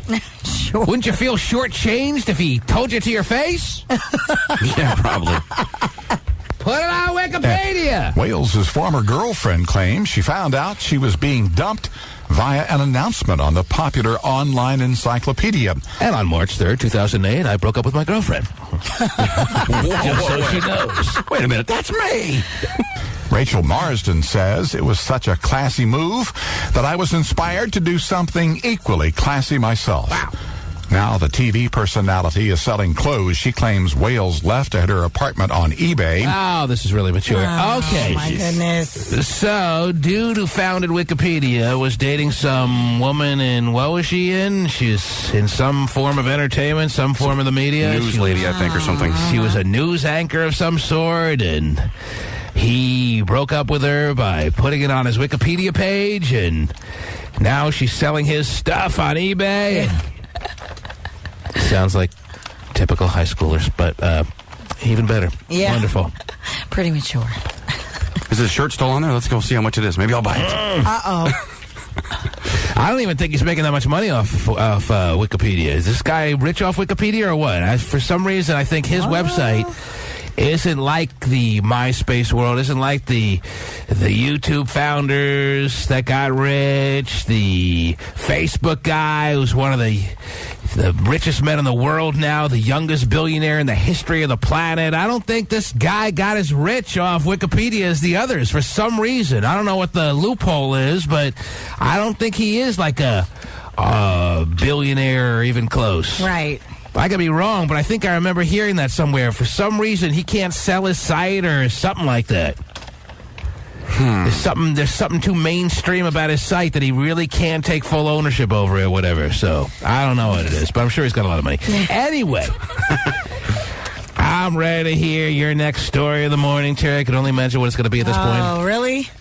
Lead singer of Third Eye Blind can lick his own butt. Who knows where we go from here? Whoa. No wonder they're touring again. Wow. Well, actually, and now the name of the band never made more sense. I know how we went blind. I guess our moms were right. Lick the third eye blind. Okay. Well, I'm just saying, Terry, from your last story that you shared with us, I don't know where we go from here is what I'm saying. All right? And for those just tuning in, well, you missed out. Anyway, but there's plenty of more Terry Free stories to come. Sure. What do you have there, though? Well, actually, I have some interesting guy stats for you, T-Man. Oh, I love guy stats. Oh, good. I'm glad you do. Are these new and exciting guy stats? I think so, sure. Like things we weren't even aware about ourselves, Terry? Yeah, actually, I believe so. Things you're going to educate us about our own damn selves? Yes. Guy stats like that? Yes. All right. So what do you got? According to a new study, built up, 88% of men really don't care if their wife makes more money than they do. Okay, that's nothing of a major revelation, Terry. Why would a guy care? Why, in this day and age where guys are more lazy than ever? Well, but the thing is... Why wouldn't a guy be all excited about his woman going, busting her ass, bringing home a lot of money, and him being able to play more and more video games? That's what it comes down to. The more your woman makes, the more video games you can play. That's as simple as guys need to put it these days. Why would a guy be threatened by a woman who makes money? Well, it's just the whole ego thing, I think. Well, still maybe that's the way sensitive. it was. Maybe that's the way it was in the 70s when women in the workforce just kind of got underway. When women first started getting going in the work world, maybe guys back in those days were kind of threatened and bothered and feeling all self-conscious. Now, 2008, more she makes, more I can play Call of Duty. So you can stay home and be a stay-at-home dad and play video games. And even if she doesn't make anything, I'm still playing way too much Call of Duty 4. It's 4 that's out right now, right? Okay. Yes. Yes. So I'm not surprised at what percent? 88% of guys 88%, yes. say the more she can make, the better I'm feeling about it. Well, I think also, too, a lot of guys, there are plenty of guys who may say, oh, it's not that big of a deal, that, sounding off, yeah, that's great, like you're saying, the more, that's great, I can play more video games. But when it comes down to it, it really kind of gets to them. Whatever. All right. No, wrong. Not only are they saying it, but they're meaning it. Guys who say, if they really have someone significant in their life, I don't know what they would, if a guy has a significant other, a wife, a serious girlfriend that he's living with, the more she makes, the better it is for me. Why would any guy feel different than that? No. I can't believe 12% of guys are like, no, I got to make more than you. You go make 6 times as much as me. Make 900 million times more than me. Beautiful. But maybe some of the guys can't to handle all the ribbon from their buddies going, oh, yeah, that makes you, oh, yeah, your wife is the one who wears the pants in the family because she's making more money than you. How does that make you wear the pants in the family? What are you talking about? Just from that old school. Yes, that is that old school way of thinking. Make tons of dough. Right. Whatever I got to do to help. Oh, no, I'm not doing that. Okay. I don't see that as any kind of shock. Okay, is that, you have more stats about men, Terry? Stats about the fellas out there. Maybe you can actually live up to the billing of this story and let us learn something about ourselves, because so far I've learned nothing. Well, good news for the fellas out there. Oh. I guess it seems that the amount of time that men are spending with their children has actually tripled since the 1960s. Yes, we're very proud of that, too. I think that's great. Yes, we're more on-the-floor daddies, as I call it, yes. It's not too... Perhaps men in the old school days feel they had it better. They used to get home from a pretty long day's work, longer than I would ever consider doing, and they would have, little to no responsibilities, be able to kick up their feet, kind of be waited on, kind of a nice thought when you think about it, and they wouldn't even be responsible with really playing with the kids much. Tough day at the office. Honey, I'm home. Now, guys, they're working at the car dealership from 8 in the morning. Maybe they're lucky 9, 10 in the morning till like 6, 7 at night, and then they come home and they still are required. And they want to, so it's not as strong a term as really the word sounds like, Terry, but they are required to, even after they busted their ass all day long trying to make a sale, whatever the case may be, they have to play with the kids or else they're a bad daddy. What was our son's name again? Yeah, tell him to come in. That's not the way it used to be, I guess.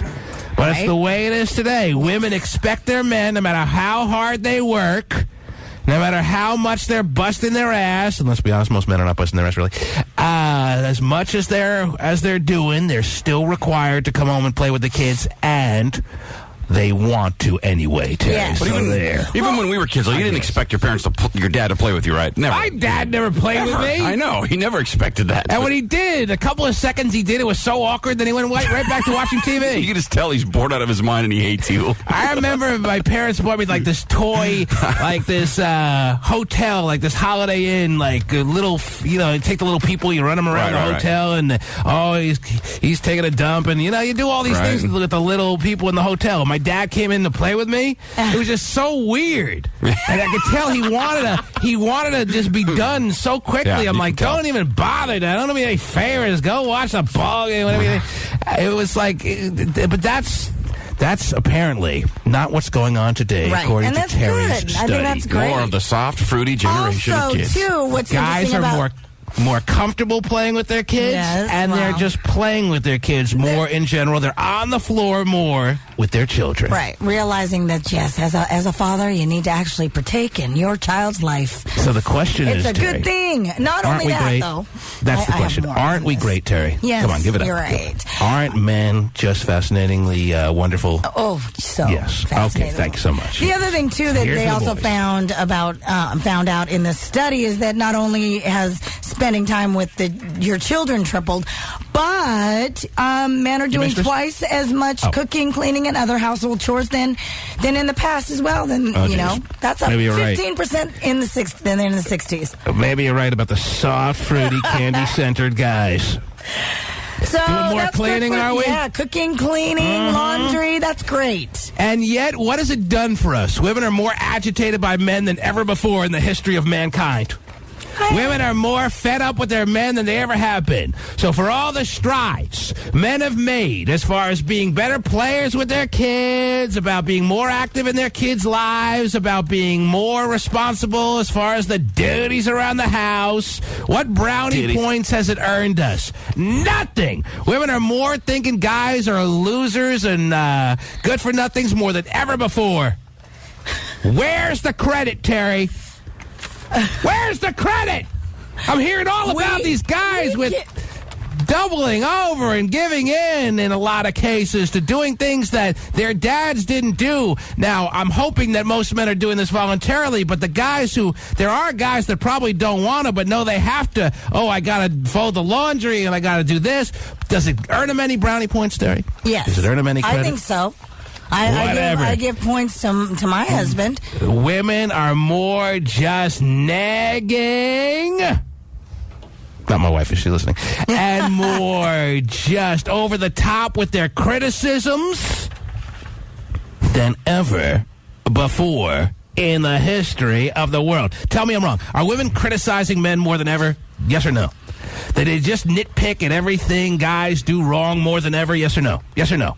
Yes or no? No. Answer me. Yes or no? No, I don't think so. Of course the answer is yes. Well, you think so, maybe for whatever reason, but I think that... It's not happening to me, Terry, but I know what's going on out there. My wife doesn't dare criticize me, a man that can't be criticized. Are you kidding? I have no flaws.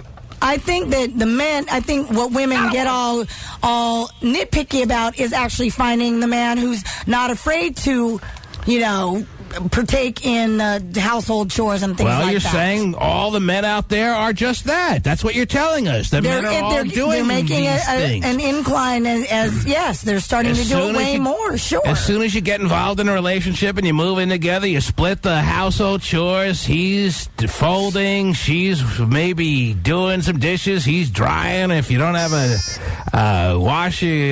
the dishwasher or whatever, you split that up. You split this up. You make a mess, you actually got to clean it up. You can't call in a little woman. And where has it gotten? Well, that's the way it was in the past. If a guy, I didn't live in those days, Terry, but I know what went on. A guy spilled something, call in the girlfriend or the wife. Are you kidding? Could you get away with that now? I don't think so. And even though guys are pulling their load more than ever before. Thanks to the internet, yes. Even though guys are pulling their own weight more than ever before and happy to do it, it seems like, in most cases, Terry. Mm-hmm. What has it earned us? Women are more criticizing, more overall nitpicky and critical, Terry, about guys than ever before and not afraid to tell them all about it. Do you think a 30-year-old guy in 1960 was getting nitpicked when he got home from work? No way. Do you think a 25-year-old guy who's living with a girl had to be reminded of all the flaws he has as far as who he is as a person every single day, basically, or at least it seems that way, in 1972, Terry? No. And if she dared to, she got a smack in the mouth. Wow. Listen here, damn, I got a good mind to slap that pretty face of yours. Speaking of that, I got an interesting email on that. Oh, jeez. I got an interesting email that actually ties into that. Wow. Hold on. Let me see what I got here. I gotta read my emails more, Terry. Oh, wait, here. This is it. Here. T-Man, my new this ties in more maybe to the earlier subject than anything.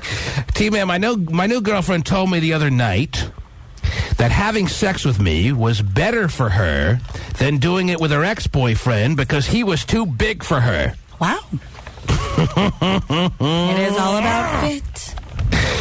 T-Man, my new girlfriend told me the other night that having sex with me was better for her than doing it with her ex-boyfriend because he was too big for her. Mm-hmm. She had no idea how close she was from getting a smack. But you're perfectly small. I love it. But see how you guys take it. Wait, let me finish That's exactly how you shouldn't take it. There's no other way to take that. Who wants to hear something like that? To you guys, quite honestly. They try to front. It's not. Too big. I'm glad you're not big. Whatever. Women don't even realize when they're assaulting a man. I could tell that she had no idea what she had said, and she meant it as a compliment. Why? Oh, yes. Wow. This is an interesting way to end this letter. T-Man, well, he doesn't say T-Man. He asked the question. And I'll put it as that. T-Man, why are girls so dumb? Signed, John. Terry, that is a question that must be addressed at this time. She tells him straight to his face, acting like he's some hero, like she's making him feel like she thinks she's saying something so wonderful. I like having sex with you much better because my last boyfriend was too big. Does she even know what the hell she just said? Why are girls so dumb? Dumb. Mm-hmm. I guess Terry is speechless. She has no response. Because I think you guys, again, the whole ego and the whole you took it the wrong way. I mean, was there more out? I mean, and the way you should have taken it as how now again? Again, as a compliment. And how do you kind of swerve it all up into a compliment? Truly, she's enjoying sex way more with you because you fit with her much better. Mm-hmm. She's able to go ahead and, enjoy everything with you. Okay. I'm still not feeling it. I'd rather be the big guy that she was all uncomfortable with. I'm sorry. Really? I'd rather be the big guy that she could barely get in. Okay? Can we be honest here or what? Well, that's good. I'd rather be the big guy that you needed to take out a shoehorn to get inside of her, all right? So that's the guy I want to be. I don't want to be me. I want to be the other guy. So you don't want her to enjoy sex with you? Nope. Not when it comes down to her enjoying me because I'm smaller than the other guy she was with. I want to be the guy who was so uncomfortable for her. Yeah, you know that guy on the radio? Yeah, he was way too big for me. Huge. That's what I want her telling her friends. That's right. That's all I need her to say. But she'd rather nitpick about the things that I have, because every guy's going to have some flaws, Terry. Every guy's going to not, there's no such thing as a perfect person, be you man or woman. Mm-hmm. And yet women are more willing than ever before in the history of our planet that we call Earth to point out all our flaws. And I think that is not called for, especially since we're doing more stuff around the house. We're getting on the floor, unlike Jerry could do, Terry. And I have no problems with my dad. Why can't he get on the floor? He just wasn't comfortable getting on the floor and playing. He wasn't an on-the-floor dad. I'm an on-the-floor dad. I love getting on the floor and wrestling and playing with my kids. But that's not how I was raised. And I can see it clear in my mind. I'm like a 7-year-old playing with my Holiday Inn little toy, whatever you call that thing. Did the little people have like a little wheel on the bottom or a little ball that you could roll them around or no? No, they couldn't be rolled. Okay. You must have had an advanced set. Oh, it was very fancy, yes. Uh-huh. But you could change the Holiday Inn sign outside. Okay. To the Motel 6? No, it stayed Holiday Inn. Okay. But you could change the message on the Holiday Inn. Oh, no way. That's pretty cool. Yeah. Like I don't remember what options they gave you as far as changing it. Tony Bennett playing tonight, that kind of thing. I don't know if Tony Bennett was when it comes to this Holiday Inn. Okay. But they gave you like 3 or 4 different options on what you could put on the display on the Holiday Inn side. And you inevitably put FU on there? I changed it up a little bit. Okay. But my mom forced my dad to come in and play with me. Look, Dad, you just pay the bills. We're good, okay? You don't have to do this. And then he came in and played with me, and you can just tell he wanted to get out of there so fast. Yeah. That's just the way it was. And I bet his parents, it was even worse. The older, our parents, I bet their dads didn't play with them. No way. Look, I gave birth to you, I pay the bills. Leave me alone. Ashley, 1-866-663-T-Man is the number to call. Ashley, you're in San Jose, where I'm going to be, by the way, later today, Terry. Oh, what are you doing? What do you think I'm doing? What do you think this week really? is? Yeah. I didn't know that. Cool. Ashley, you're on the air. Where are you going to be later today, Ashley? Oh, she hung up. I think I scared her. You did. You believe that? I tell her I'm going to be in her town later today, and she hangs up. You believe that? Well, I'll show you. Dina's in San Jose. You're on the air. Hello? Oh, jeez. Look, she's actually there. Yes, Dina. How are you? Hi, this is Gina from San Jose. Oh, you're Gina? Yeah. All right. I wanted to comment about Terry's story on the men that do more housework and on the floor work. Yes. They said the compensation for doing more chores and taking care of the kids more is sex. So you men get more sex from us. Because you're helping out, we're not so tired. I don't know if that's the case. You're saying the trade-off is, as opposed to like the 70s, maybe even the 80s, certainly the 60s, that women are having more sex with their men than they did back then. That's what I read. Oh, you're saying that's a part of the story? Did you leave that out, Terry? I read that story here, too, in the paper. It was in the Mercury News or what? Yep. Is that in the story that you omitted, Terry, or no, do you not see that? I just highlighted, sir. I didn't see that part. I'm going to the parts that you didn't highlight. Is that in there or no? Maybe it's not in. Not in my story. Yeah, it's not in your story. Yeah. Oh, you're supposed to take Dina's word for it? And even if Dina read that, do you believe that? Do you think women are having a lot of sex? Don't get me wrong. Women are having sex earlier and often, but that doesn't mean when you get in a serious relationship. If you talk about just the serious relationships now compared to the serious relationships back 20, whatever, some odd years ago, I don't know that women are having more sex in serious relationships now than they did back then. Well, understand that the biggest complaint for women, and we've had plenty of callers who have called in, guys, saying they're not getting enough sex from their women. And then when we find out why, it's because the woman, not only is she working, but she's also coming home and doing all the cooking. And she's too tired. However, now... I was going to answer the question. I think I believe the fact that the compensation for the guy when he does help out, it gives the woman a little bit of a break, so she is able to go ahead and compensate the guy because she's not too tired now. Yeah, she can rest up so she can criticize him more later. No, it's not about criticize. We're talking about sex here. You'll take the criticism and the sex regardless. So, but I agree with that. I think that by lightening up the load for the woman. Oh, yeah. And here I go. Helping out in every aspect does give the woman enough time to regroup. And there's no doubt that women are having sex with men quicker as far as one-nighters, and I love women for that, and that should only get that much more of the case. But as far as when you get comfortable in a relationship because it gets serious, I bet you the women who were in serious relationships 10, 20, especially 30, 40 years ago were having more sex with their men, almost because they were required to, if anything, than they are today. Good old days. Yeah, these are starting to sound like the good old days more and more. Man. Not that I want to be a dad that doesn't play with my kids, Terry. I got a 3-year-old boy and a 1-year-old boy, and I love playing with them, and I wouldn't want to be in a mode where that's not the way it is. But I don't think I think women should realize that men deserve more credit than women are giving them these days because of these changes men that you're pointing out have made, Terry. If they are, in fact, doing more stuff around the house, and I believe they are, then they shouldn't be as tortured by women and some of the things they say to men these days. Do you realize some of the things women are saying to men, Terry? How dare they? Okay. don't think so it's freaking happening. critical. But, women I think... have big, smart mouths on them, Terry. Wow. Is there something you want to tell us about? It's a little...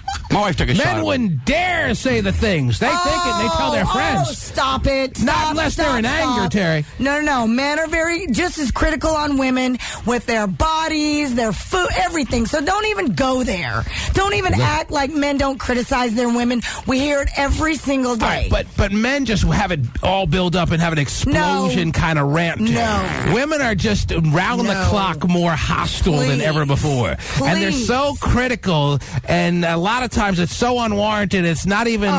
really? A lot of women who, for whatever reason, are on this. It's supposed to be 1 week, but it's an all-around, monthly, kind of, I hate to say it, raggy situation, Terry, are just taking their frustrations out on men in very, nitpicky, critical ways. It's happening, Terry, all right? I'm not going to sit back and just let it continue to go on without identifying it. Women are very critical for whatever reason. Maybe it's something in the atmosphere, maybe it's something in the environment that's kind of getting women on edge, but a lot of women out there are getting, kind of just this overall kind of agitated little state of being, and they're taking it out on a lot of good men.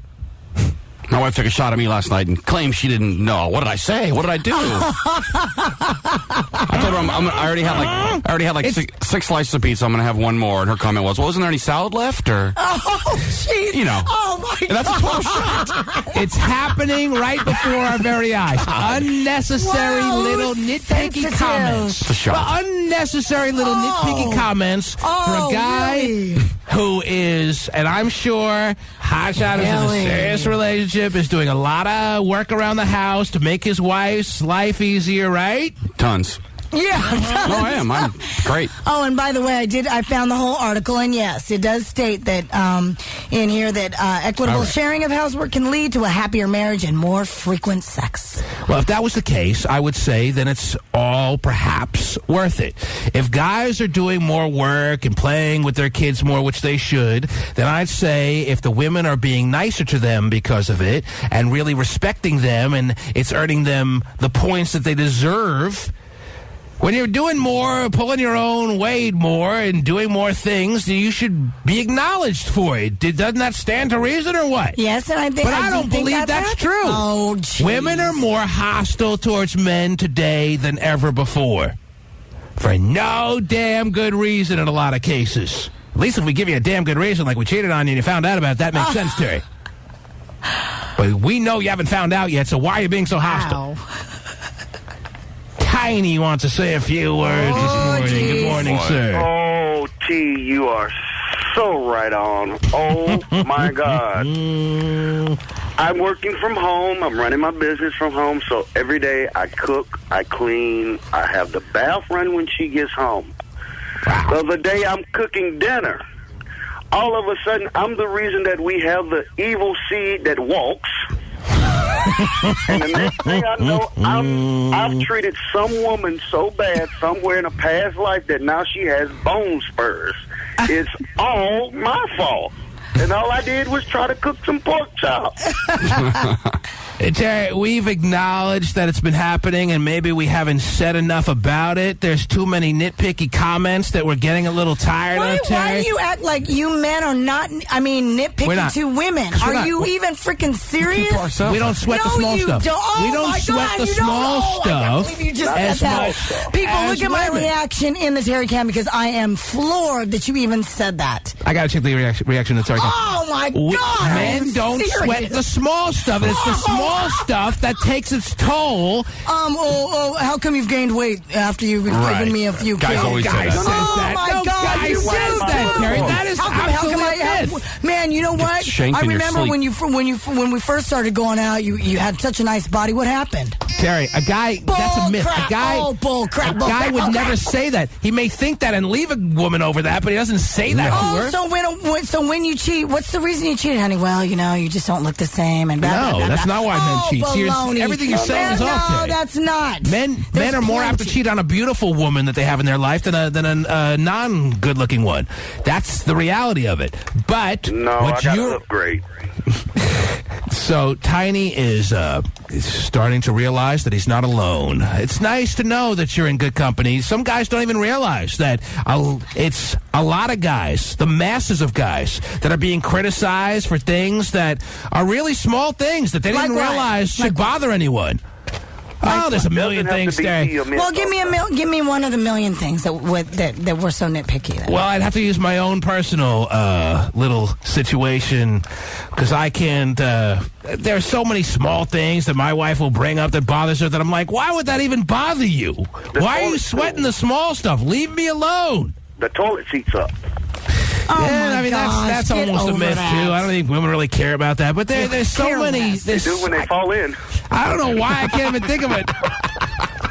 I can't even think of one. There's so many that it's just all blurred, Terry. Give me a moment, it'll all come to me. But I'm not feeling like. I'm just talking about guys who actually deserve to be treated better. I don't know how you feel I need to be treated, Terry. Maybe I don't deserve it. But there are guys, that are doing a lot of good things out there. Sure. More than the guys of the past, certainly.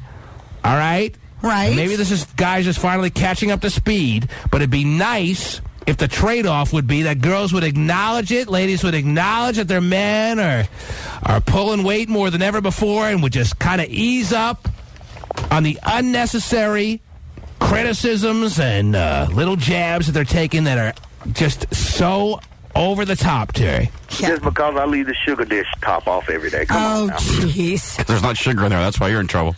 That ain't sugar. Hey, Tiny, thank you for sharing, sir. Why you got to put pants on every day? Yeah, right. Thank you for sharing, sir. All right, have a good Women should be aware that they... I don't think women realize that men feel this way, Terry, because no man individually can step up and really make it clear. They have to feel the safety that I'm telling them is in numbers like they can't imagine.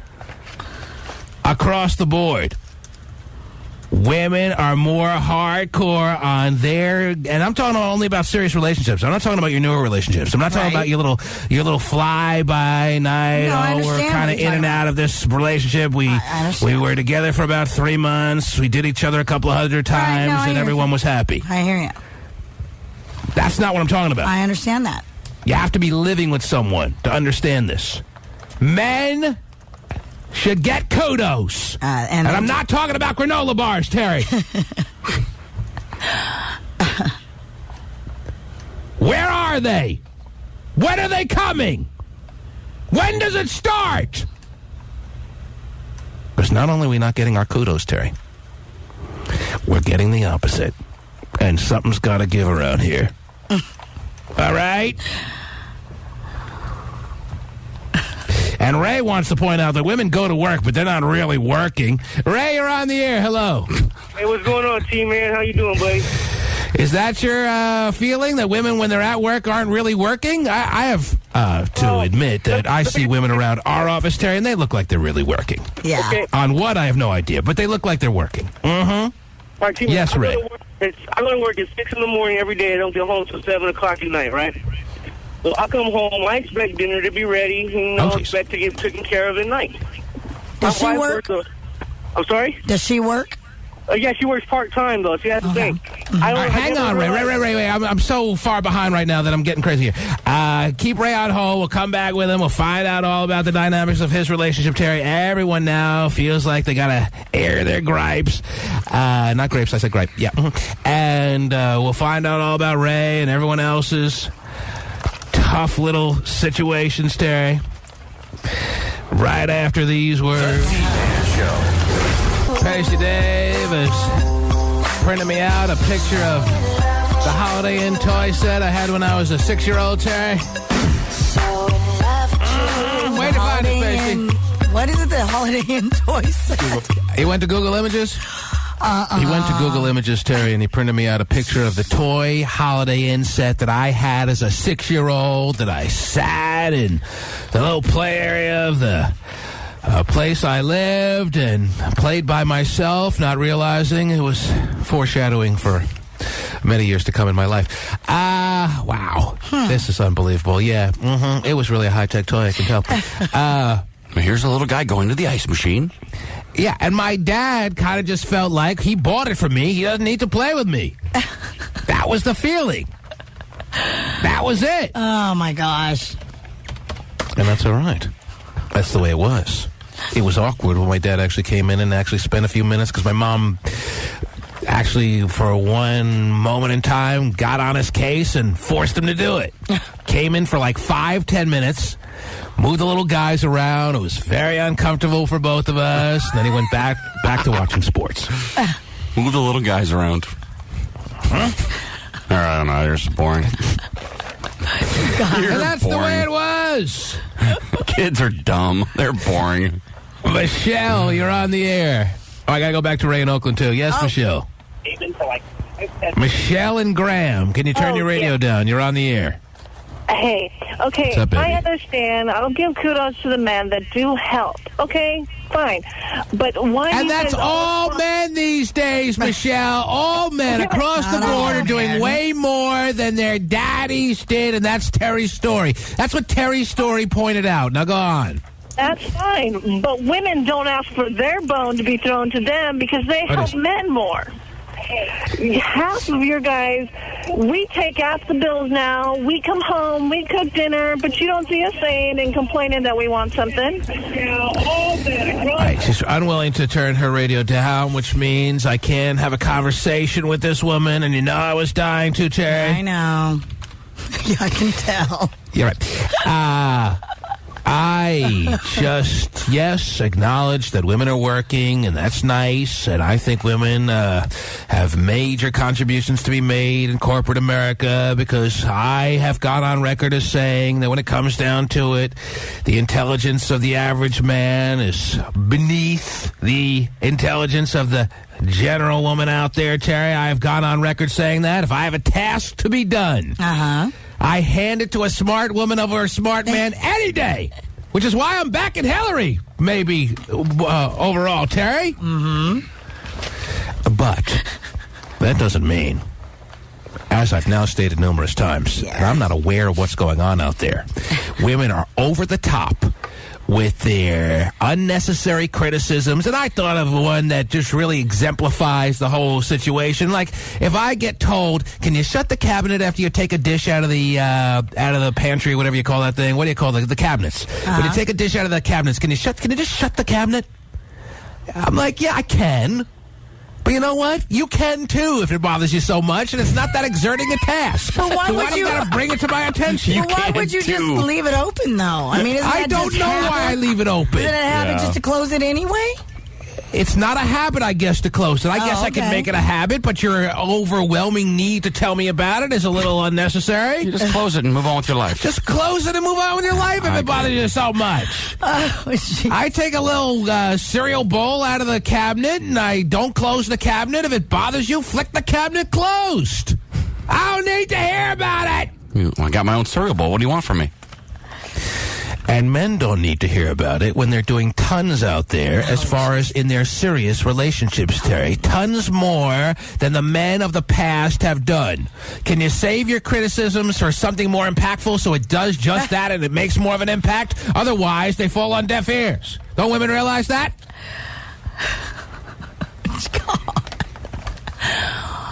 Don't they? Really? Really? Jimmy has something to say. Yes, Jimmy. Hello. Hi, Jimmy. Morning. Good morning to you, Jimmy. T-Man, I think you're onto something here. Of course. Yes, you are driving, you are hitting the nail of truth squarely on the head. It's overdue, and women have to be told that we're aware of this, and they have to be alerted to the situation, because I'm not sure they're completely aware of how over the top they've gotten with their general criticisms of some really good guys out there. Because Terry, in even defending this girl's comment, this compliment, is just feeding your argument. I mean, if a guy makes a comment about, a girl being overweight or something like that, no guy ever would ever defend that. No guy is even making comments like that. That also has gone by the wayside. Maybe guys of the past did do that, Terry, but no guy today is making a comment about a woman's weight. Not to her face. Even if they did, there's no way another guy would hear about it and defend it. That was just the sheer fear.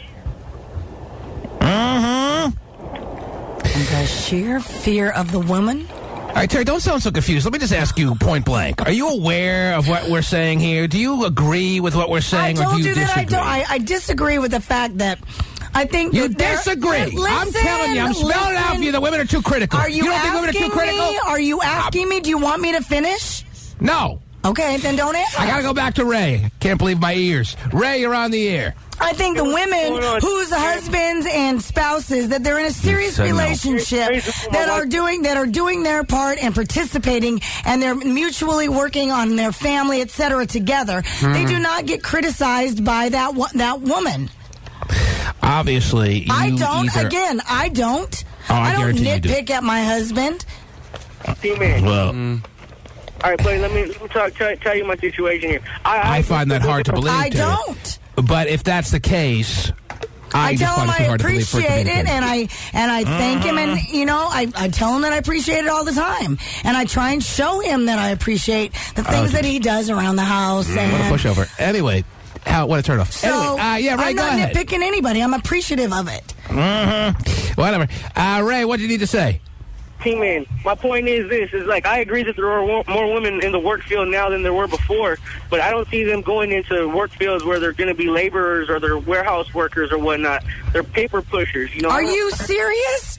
Yeah, I'm serious. I don't understand how you could be tired from working a part-time job pushing paper. They're going to be physically exhausted. Let's see. Oh, my gosh, I can't believe you just said women's jobs are too cushy, or if they're not cushy, they're part-time jobs that don't require much exertion. Yeah, is that what you're saying, Ray? If a woman actually got her hands in the dirt and put a hard hat on, you would be more respectful of her fatigue level. He's just really lit me up now. I can't believe he just said that crap. Hang on, I'm tired.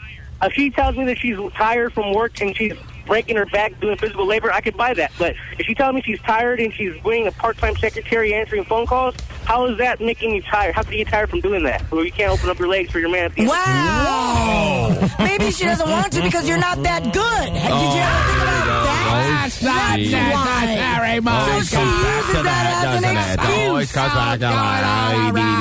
Yes. The T-Man Show. Yeah. All right. Terry. Oh, wow. I was pretty abrupt. Some listeners have been calling in, emailing. I guess I made a reference to me going out to San Jose later today, and I didn't answer your question as to why, because you were playing dumb, and I know you were. I know you know why I'm headed out there today.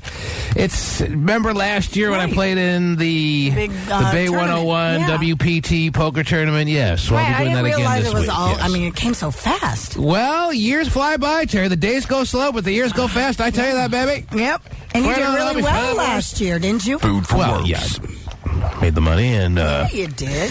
That probably means I'll be out in the first day today, but yes, I'll be amongst all the big poker players of the world that are all now traveling to San Jose. Some of the biggest names, all the biggest names in the poker world, you know, the ones you see on TV all the time. Phil Hellmuth, who actually lives in the area, Phil Ivey, Daniel Negreanu, all the big poker players will be in San Jose this morning to play a week-long poker tournament where first place prize is somewhere in the 7-figure range. Does it have my name on it, Terry? I hope so. Oh, jeez. I don't know. We'll see. Anyhow, yeah, so that's why I'll be in San Jose later. I don't know what time I got to play, actually, but I should probably know that information, don't you think? I would think so. Mm-hmm. Yeah. So, and we have really good ratings in the San Jose area and have for a while, and I appreciate the listeners out there. Terry, I believe we're the number 2 morning show in the San Jose area in our demographics, and we have a lot of thanks to give to those in San Jose. So if anyone wants to come out and say hello to the T-Man, don't break my concentration because I'm going to be trying to win this money so I can give it all away to charity. Yeah, not really.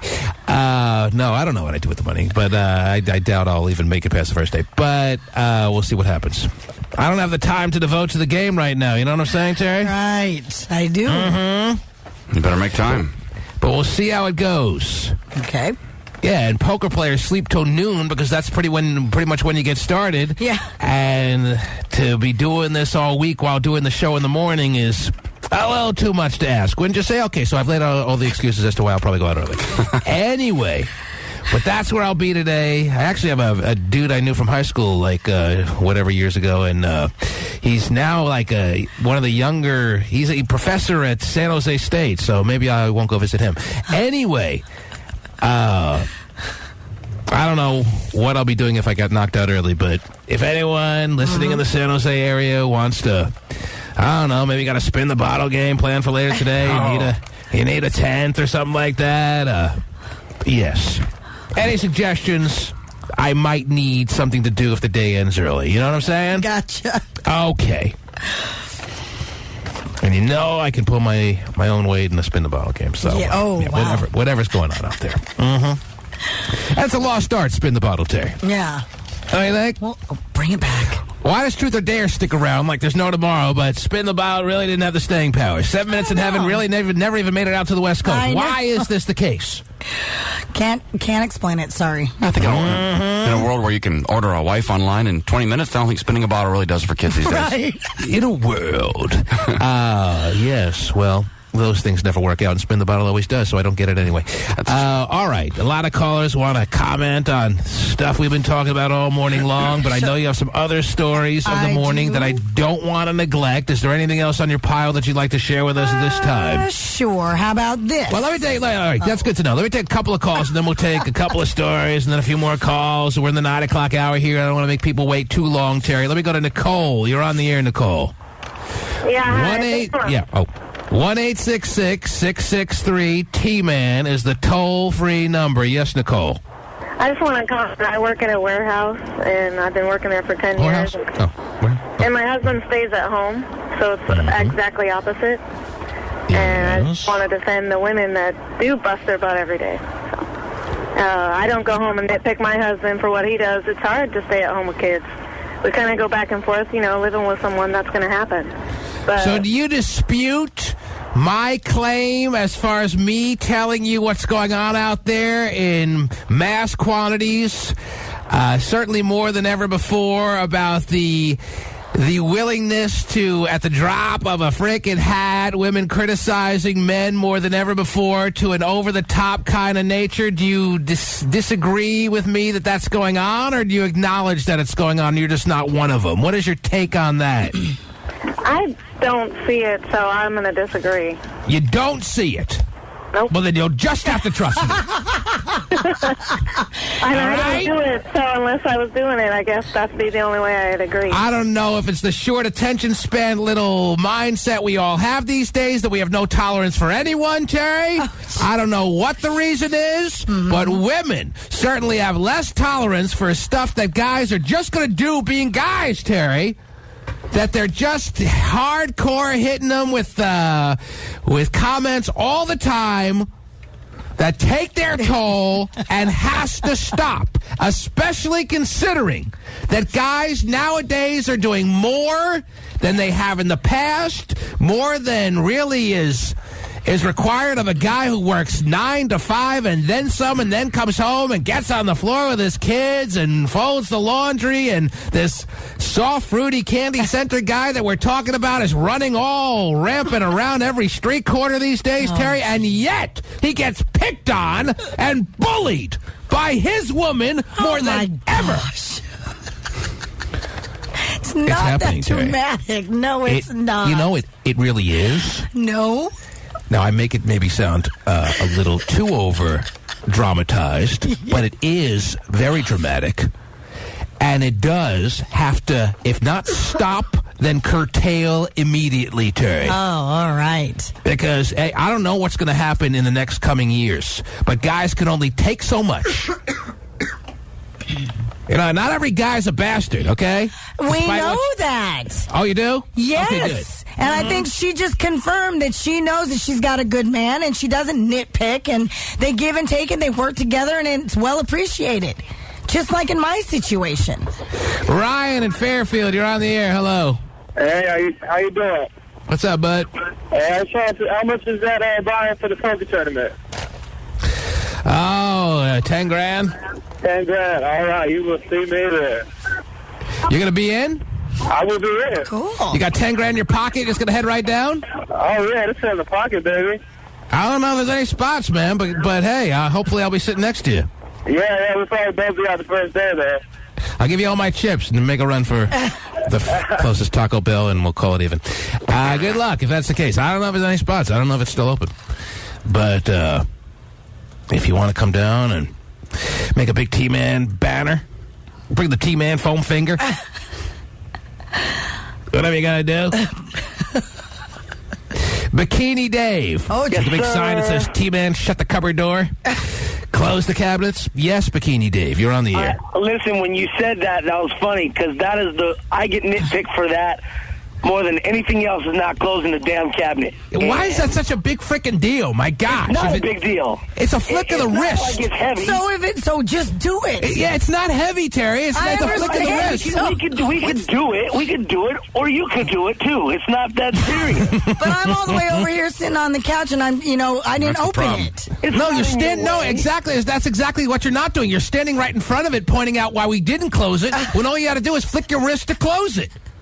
And you're usually not even in front of it. You're somewhere else. It's just an example. It's just an example of how unnecessary some of these comments are that are over the top. You think a woman, and I'm not saying I want to go back to the 70s, Terry. I'm not saying I want to go back to the 60s or the 50s or whatever decade it was where women were whatever and men are whatever. Now, it sounds like Hotshot does, but I don't want to go back to that time. But do you think a woman would dare tell her husband that he left a cabinet open when he took a glass or he took a cereal bowl, Terry? That would have never happened. She would have flicked her freaking wrist and closed it for him. Yep. And then he walks over and opens it up right again just to see if she'll do it again. Are you living with a woman right now, Bikini Dave? Because if you are, I'm not aware. No. You're not. No, I'm not. And yet you know about all this. Whether I'm it's either my ex-girlfriend or my mother. Your mother? Just the same. Your mother. Just the same. Yeah, moms are doing that a lot now, too. Just the same. And a mom at least has a right. Break you in. 25 years old, but I can still be broken by my mother. I love her. I love you, Mom. I love you, It doesn't bother you as much when your mom does it, I bet, than some girl doing it to you, right? No, it's the worst. It's the worst. It's worse when your mom does it? At least your mom has a right. With my girl. With my girl. Yeah, yeah. If a girl does it, it's out of line, Terry. It's unnecessary. It's out of line. It's not like we're putting you in any jeopardy as far as hurting your back by flicking the cabinet door closed. Close it for us. What's the big deal? So I got to go behind you and pick up everything, every little thing. It's not about. But see, that's what how it's We're pointing out that guys are picking up for themselves more than ever before. So close the freaking cabinet. Acknowledge men are doing way more than men of the past, and stop making big deals out of everything. And we do more with the kids these days by far. Right. By far. That's a given. Yes, I already said that. I know for Dave, sure we get nitpicked, and yet we do more. Jeez. Bikini Dave gets his big body laid out on the floor to play with his kids on a daily basis, Terry. Every week, me and her go ride bikes. I do everything with my baby, and I love it, but I still get nitpicked for other stuff as far as maybe, different ideas she has as the mother, because we're not together. So she tries to nitpick some of the stuff I do, yet I do so much for my baby, and I love it. But that's the way they are. Some nitpicking people, I'm telling you. Some nitpicking women. And if women. And if the world made any sense, women. If the world made any sense, you would think that considering all women seem to agree that men are doing more than ever before, they would kind of ease up as opposed to put the pedal down to the floor that much more about just how nitpicky and little comments and criticizing of their men that they tend to do on a daily basis, Terry. A daily basis. That's right. It's tiring. Oh, jeez. That's right. It's going to mentally wear us down over not the course of days, but over the course of years, and I'm just worried about where we're all going from here, Terry. Tell him, G-Man. Tell him. I'm just a little worried about where we're all going from here. That's right. Where's your amen? Get on that. Get on it. Let them know. Don't hold anything back right now. Just yep, you're on it. You may want to think twice about your next little critique that you put on. You're very appreciated overall. I'm assuming most of these women appreciate their men overall, and yet you wouldn't know it. You wouldn't know it based on a lot of these comments that are just endlessly streaming out of these can't shut the mouths of the women out there, Terry. Wow. Not that I want a woman who just keeps her mouth shut. I like a woman who's got an opinion. Not too many, but an opinion. It doesn't seem like women pick their battles very well, you know? They do not have any idea of how to pick their battles. They're prepared to just rip you for anything. Really, though, the underlying point here. Bikini, always a pleasure. Yeah. Is he still fighting, by the way? Guess not. I don't know. All right. He just hung up his line. Yes. Fighting his girl, it sounds like. Yeah, it does. I don't think women have an ability to pick their battles. I think women are churning inside more than ever before, and they got to take it out somehow. So what do? They make little comments about a cabinet door that wasn't closed. They make a little comment about a cupboard door that was not shut. Why is that necessary? I'll tell you why. It's not necessary! I think I blew up my mic. Oh, great. Danny, you're on the air. Hello? Yes, Danny. Yeah, I'd just like to make a comment as far as the women. I agree. They are doing a lot more nitpicking nowadays than back in the day. You know what I think, Terry? I think a lot of men are hearing me talk about this saying, I thought it was just me. I thought it was just me and my relationship. But, you know, I should have known that it's not just me. It's all the women with all their men out there. And I feel a little better knowing that, and yet I don't feel any better. Yeah. And Danny understands. Terry, I was going to say that, you know, if you appreciate your man, then that's good. But I do. You are like the exception rather than the norm right now. Well, I can't say that Terry's lying. I have my doubts, but I will take her at face value saying she's not the nitpicky type. But I will ask you one more time, because that last time I asked, you gave the wrong answer, Terry. Do you acknowledge that women across the board in general are doing a lot more criticizing, a lot more nitpicking of their men, yes or no? You said no, and you said I gave you the wrong answer. So that's the wrong answer. And if you think that is the right answer, opinion. You're silly. And mind you, I mean, and the funny thing is that being around a lot of people throughout the day and talking to other, you know, people when you're out and about, most of the things that I hear are how, you know, I talk to women who have great guys and they're appreciative of that. I believe it. I believe women talk glowingly about their men. But the man is the last to hear about it. I believe that women, when they're in the office talking to the little coworker girlfriends or whatever, they talk about how great they have it and how great their man is, blah, blah, frickin' blah. But the reality is, it doesn't translate to the little comments they make when they are spending time with their man in their living situation, in their apartment, in their condo, in their house. They don't, I believe what you're saying, Terry, that they will speak in high complimentary terms about their men. What good does it do? What good does it do when everything we hear is nitpicking this and nitpicking that and shut this and put away that and what a bastard you are? Oh, it's not a what a bastard you are. All right, maybe that's a little extreme. Actually, not in some cases. I think the comments of what a bastard you are for those who are truly a bastard. Yeah, well. And being one. Danny, yes, go ahead, Danny. Something else to add to that is also that a lot of women, now that they feel that they can use sex as power now, and they try to use that against men to make them do whatever they want to do. So do you believe in the more sex these days, in the real serious relationships, mumbo-jumbo Terry was trying to hand us? No, I believe that only reason why they're getting more sex is because women are starting to want a lot more things outside of relationships. I think women are hornier more than ever before, and they're willing to express it certainly more than ever. Danny, are you in a serious relationship? Are you living with someone? Yeah, I've been married for 4 years. Uh-huh. Going through a little rough patch, are we? He's not saying it's going through a rough patch, Terry. What else is going on, Terry, please? A new study finds that women's orgasms are 10 times more intense than men.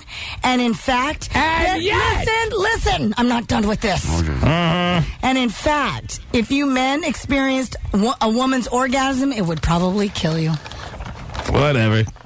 Give us a shot. Oh, God. I don't think that's the case, first of all. I don't know where you get these freaky stories from. That's been debated all through time. A man will never know what a woman's orgasm feels like, and a woman will never really know what a man's orgasm feels like. Even if they have a sex change, Terry, it's not going to be something that they'll ever truly understand from the other side. And I don't believe that a woman's orgasm is 10 times more powerful than a man's. If that's the case, that ain't fair, and I'm going to be really angry. But I don't believe it's true. I don't know who came out with this stupid study that you're now reading basically like it's a fact. Dr. Kitamura. Oh, Dr. Kitamaku? Yeah.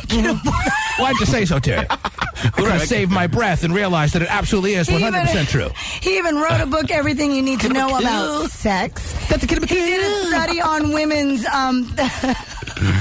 It gets really in depth in their theta wave. That's why they have 10 times the orgasm. He just puts his face down there and says, "Kitamaku," and they go crazy. Wow. That's it, huh? I got to try that when I get home.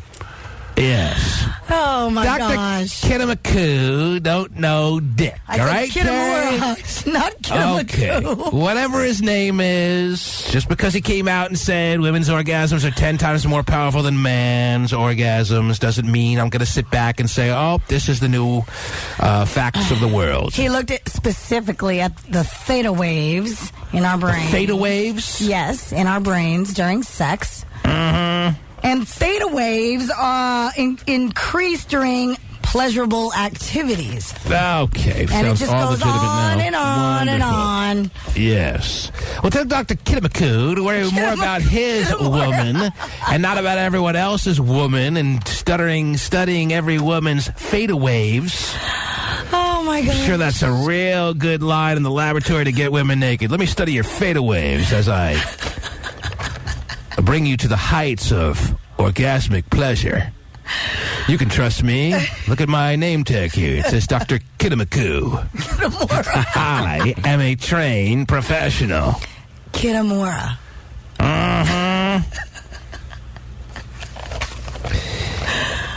John. Good morning, T-Man. Yes, good morning, John. Hey, Terry, you know what? A lot of times I agree with you, but I have to disagree with you this morning. What? You think because you're a woman, you're like art, you need to be treated fragilely? Oh, hell no. Where are you coming from? Women are good for one thing. Popping out kids. Oh, jeez. Cleaning our skid mark underwears, making dinner. That's all. Oh, jeez. That's nice. Right. He doesn't even like women. That's why you don't have a woman and you have a man. You don't even like women, John. Yeah, John, you don't have, yeah. Oh, Terry, see, why don't you put on and touch your toes and say hello? Okay, I'm not trying to turn this into a man-woman kind of battle of the sexes competition. I'm just pointing out something that I'm aware of, that I think more women need to be aware of, that I think men need to be aware that they're not alone in this situation, because I guarantee you it's happening all across the country and the world for that matter, but especially in this country.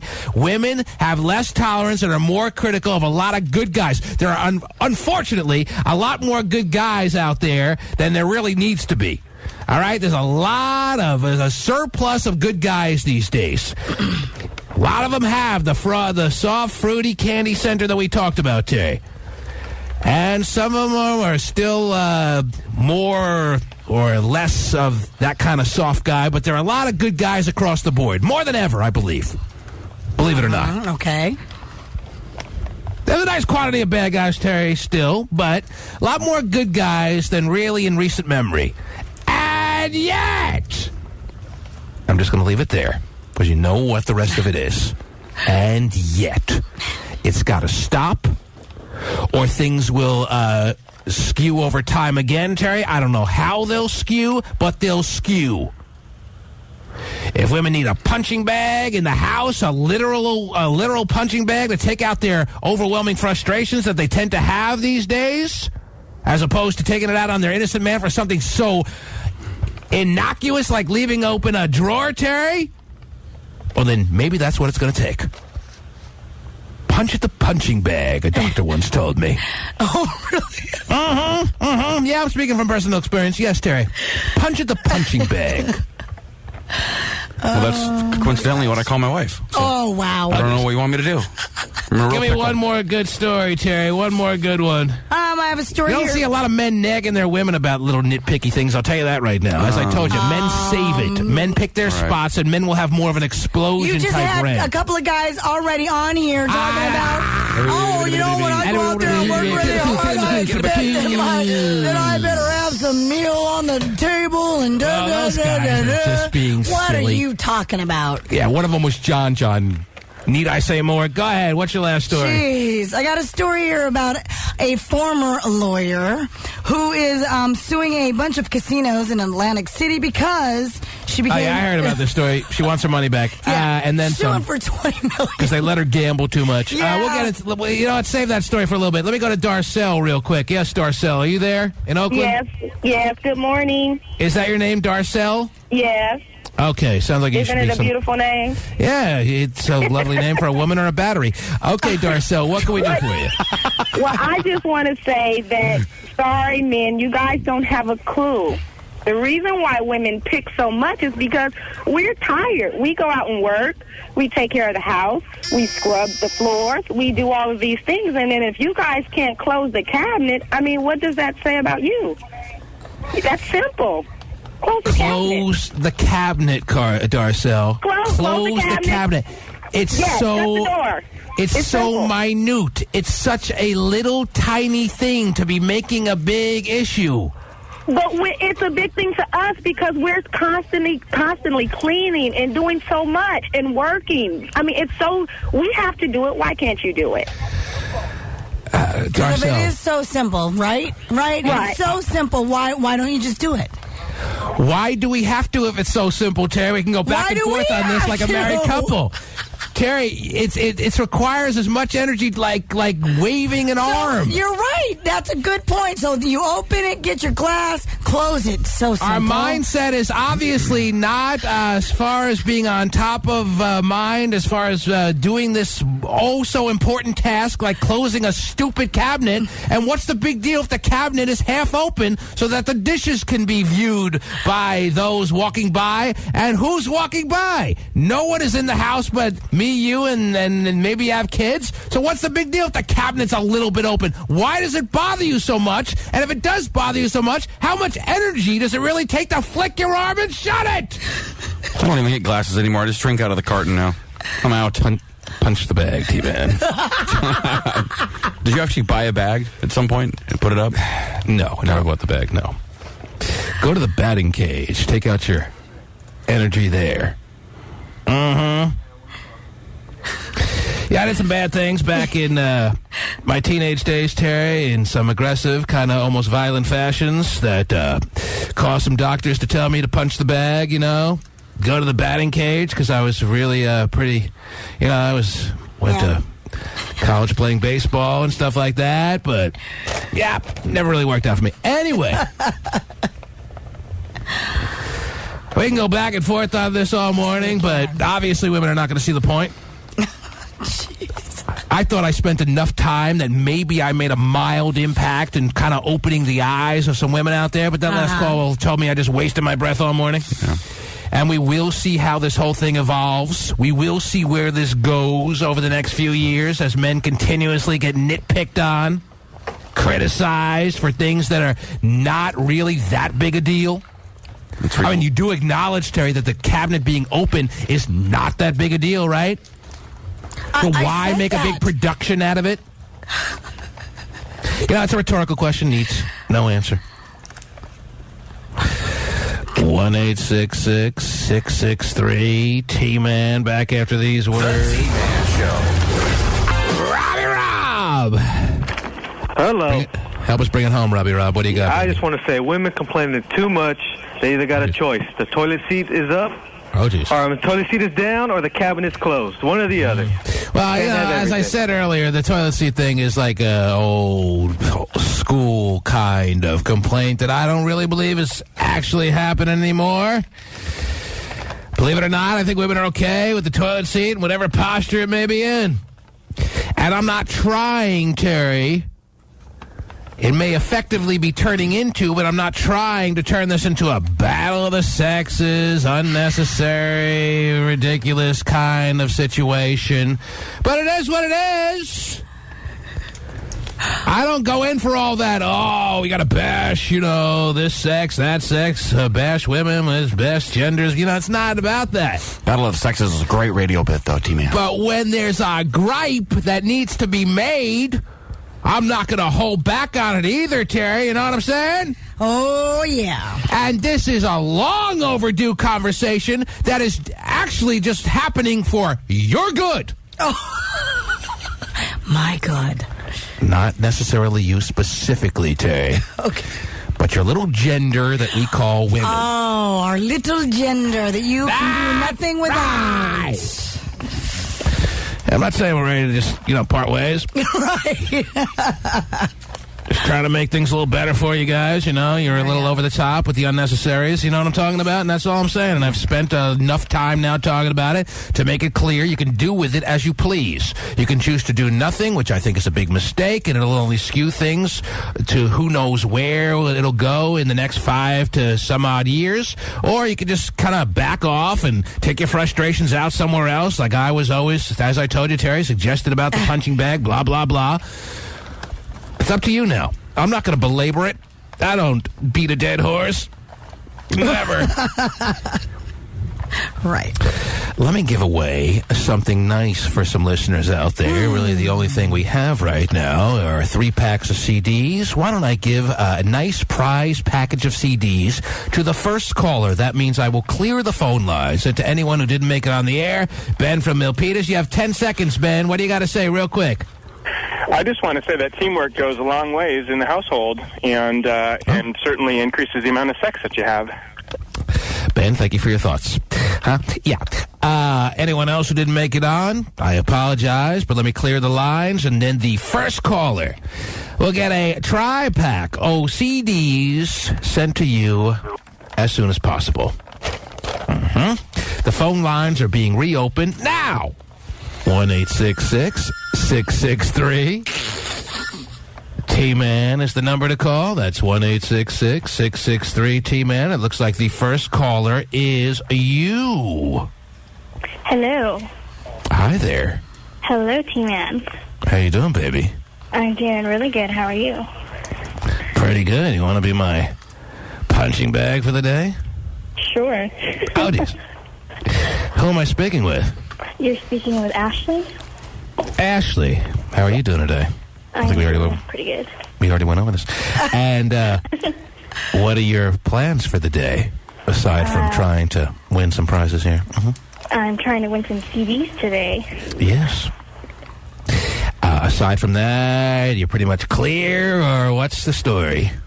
I'm not a nagger, really. I didn't ask if you were a nagger. I'm pretty much ready to move on from that, believe it or not, after all this time.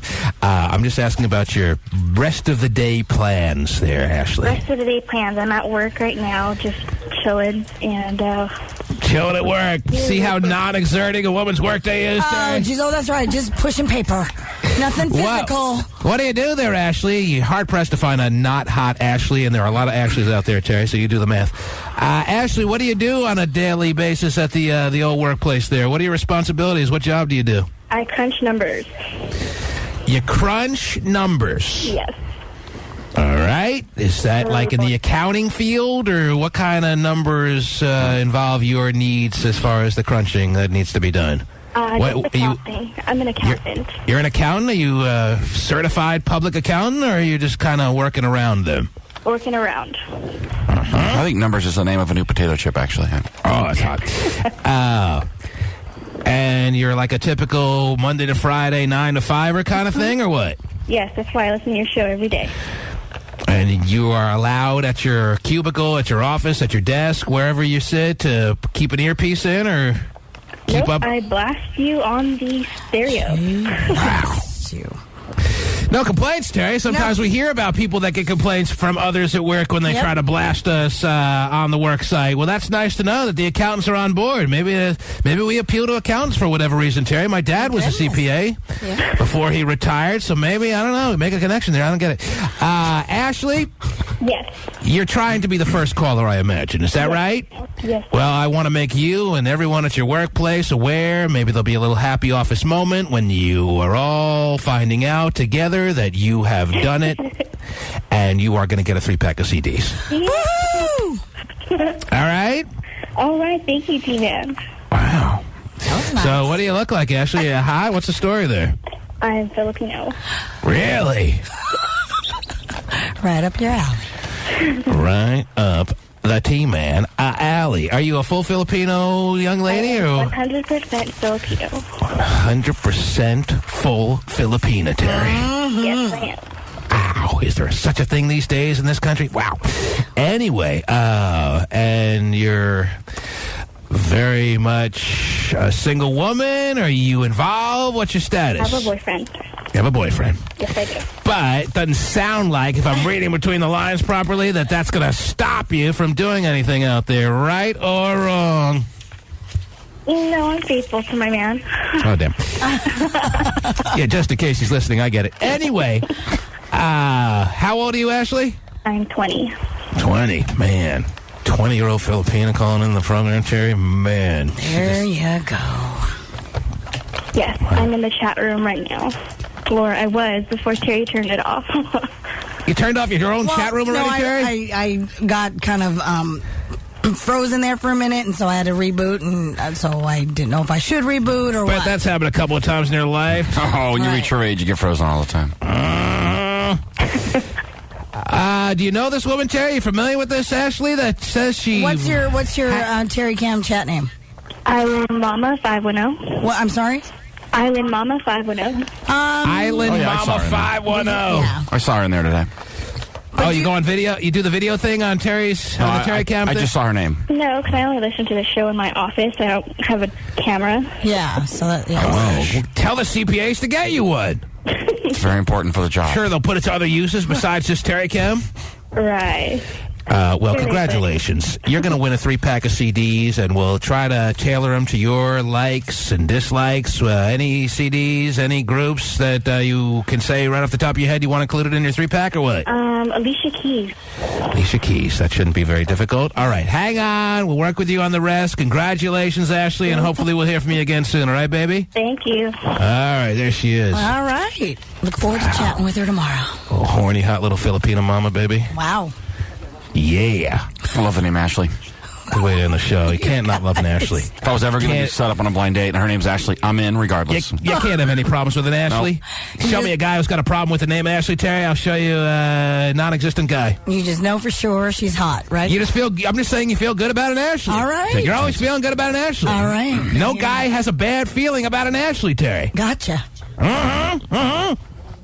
Okay. Thank you, Ashley. Made your day? I wouldn't say it made my day, Terry, but... The T-Man Show.